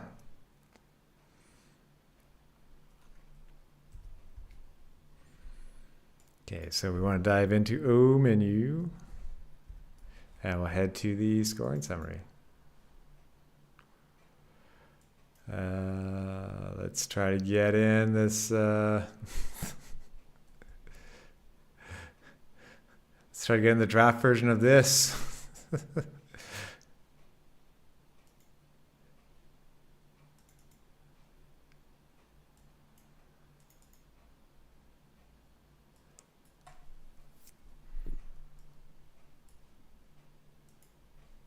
Okay. So we'll go to the scoring summary. Right now it only works in versus mode too, so I'll have to make it work in co-op. So that's the truckling mode, co-op mode, or 1 player. And here's the one where it should be drawing the new trucks right now. Let's see, if I search clap for clapping, yeah, they're in here. I need a top and bottom layer, but right now I can just, for the draft purposes, I can just put 1 in.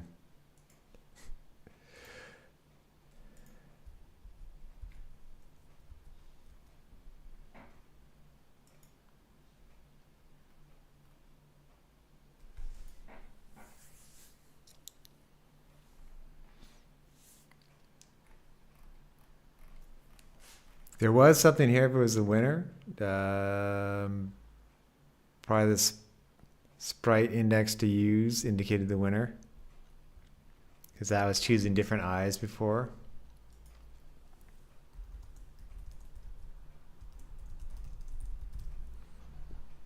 To find winner, no winner. And the size, we want to match the size of them after. That'll be easy.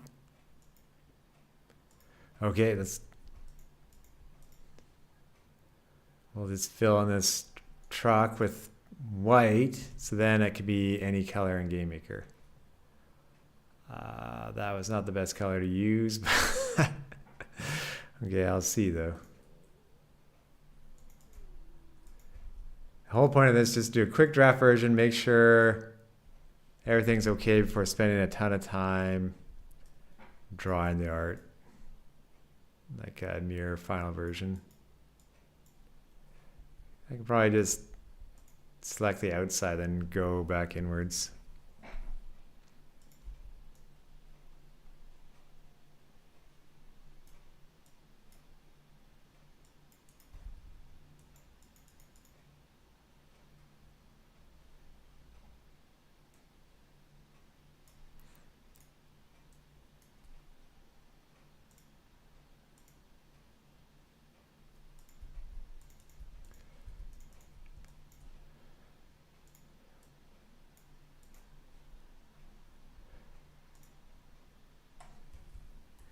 And we'll just, now this is only, yeah, 1/3 the frames of the other one, but we'll just see how it is. Because that crown, that could go down quickly and it'd be a lot better.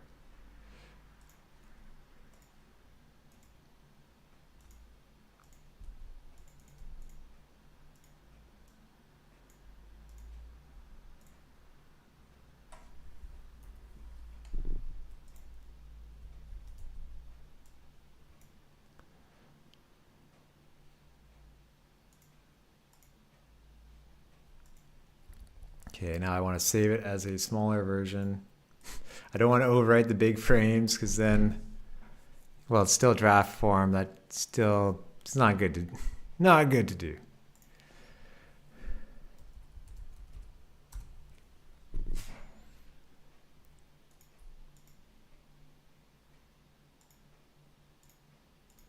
Yeah, the easy way to do it is just once they're all there, crop them.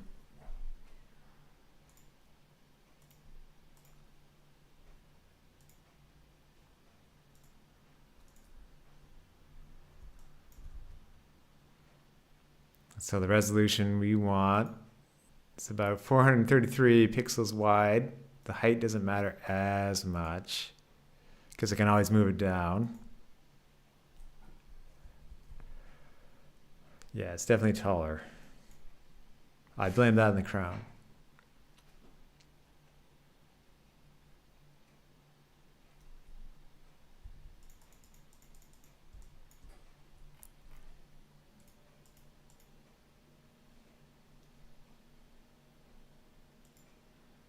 The ink, maybe I can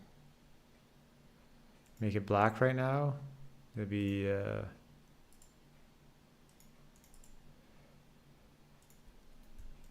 hold down Alt. That's an easy way to copy the layer style, but then you have to do it in every frame, unfortunately.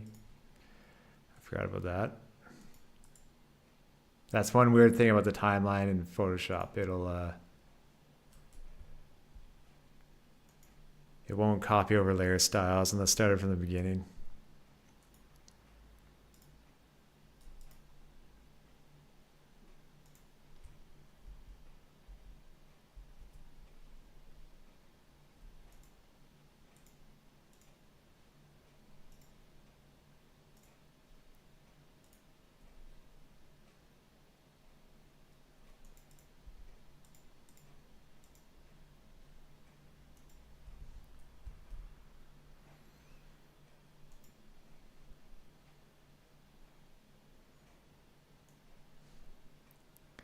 Technically, I could just duplicate a couple of these layers. That'll be easier when running through them.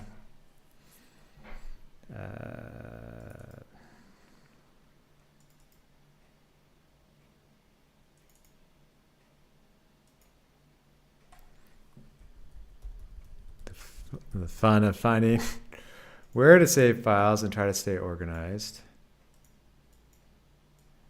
Let's call this one. There's not enough frames really to do the export video animation. It's not quite worth it.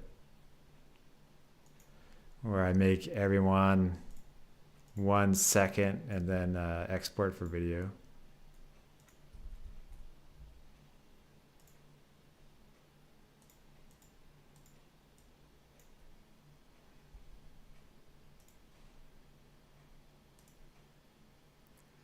Oh, sent a new version of the logo. I'll take a look.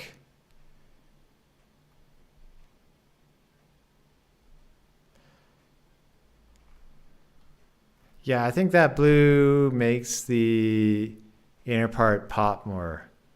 You could try a different outer stroke color. And let's see, the eye. Yeah, I like that top of the eye better. And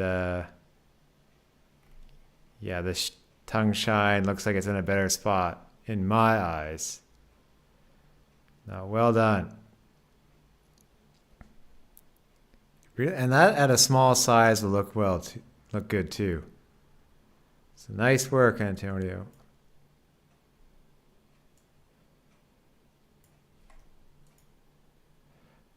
No problem. Anytime.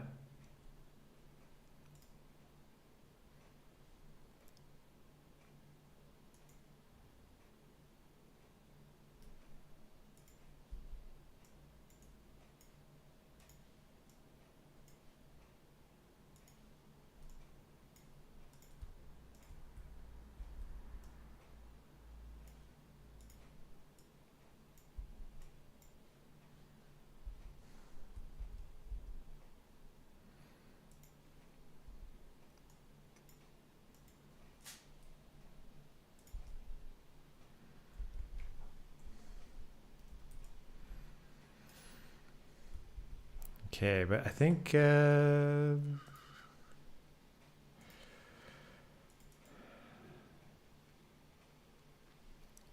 I got the 3 frames exported. Let's take a look in GameMaker.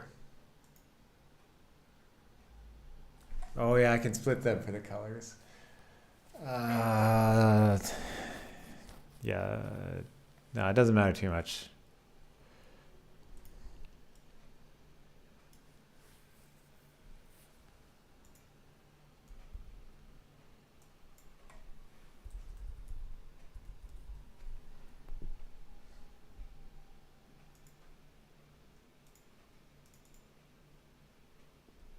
Okay.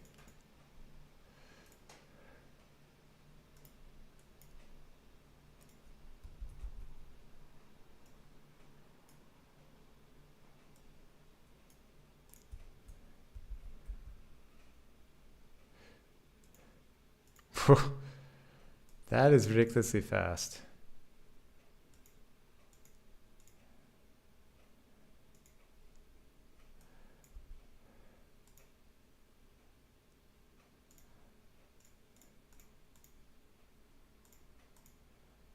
Oh, I see it duplicated another one.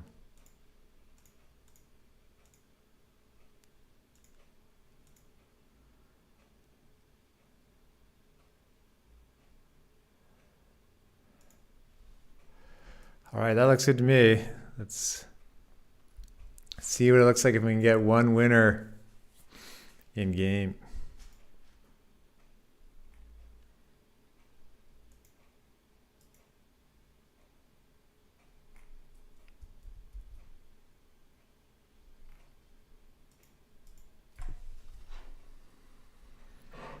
This is the fun of kind of like reaching sideways.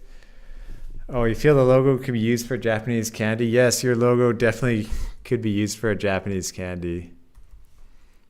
I feel like it'd almost be like one of those sour ones, like something where it bites back.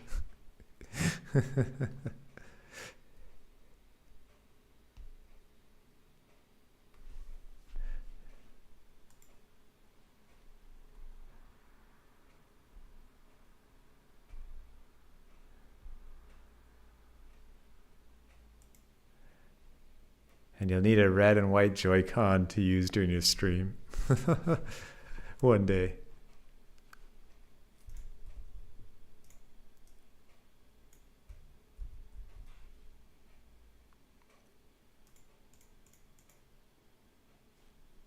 Okay, winner is 2 or 1.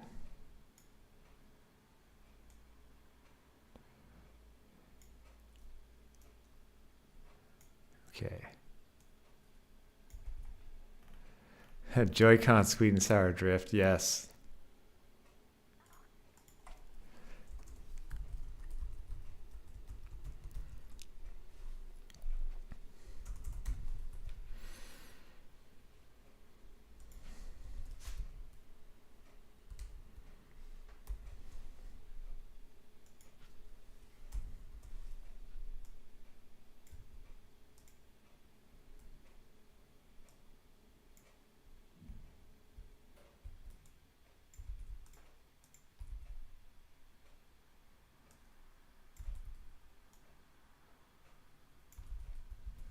Okay, now I want to make sure I can use, yeah, GameMaker Live stuff's up there. I want to make that so I can tweak the settings on the fly while playing the game.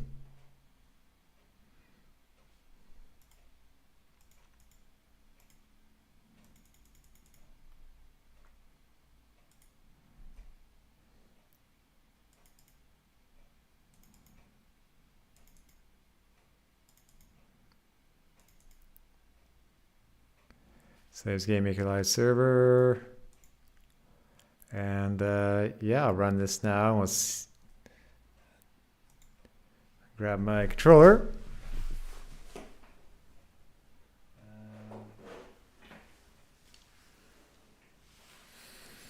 Oh, yeah, this one was right here.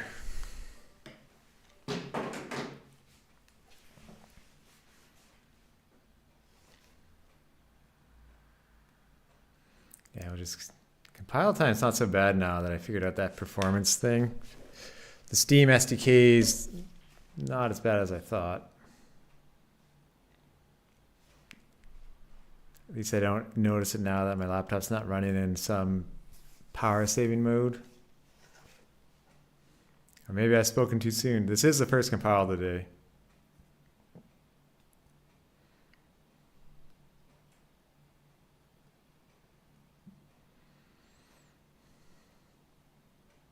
Yeah, mostly you want to make sure the cars above it are visible for the score, and make sure it's not too big with all the other stuff.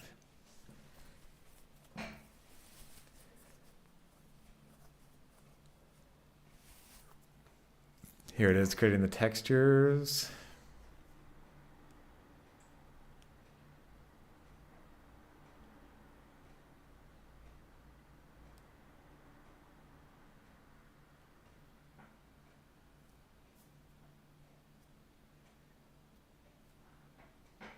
Still creating the textures.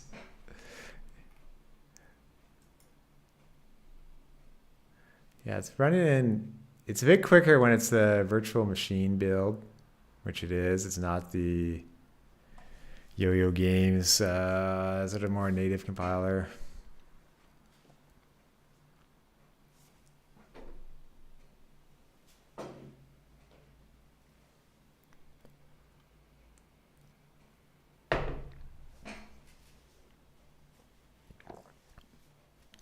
Well, I'd say, Antonio, with that logo, you're all set to get started anytime you want.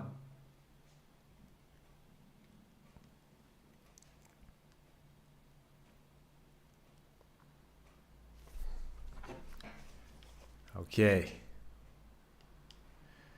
I had more people wanting to drag options into the crusher, at least the modes, or not drag them, but drag them to the start.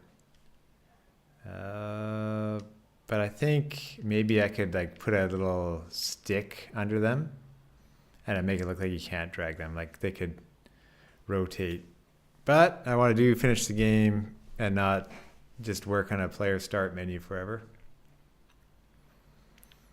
Okay, so it has to be versus right now. Having Photoshop open and YouTube Studio open and OBS open. Not good.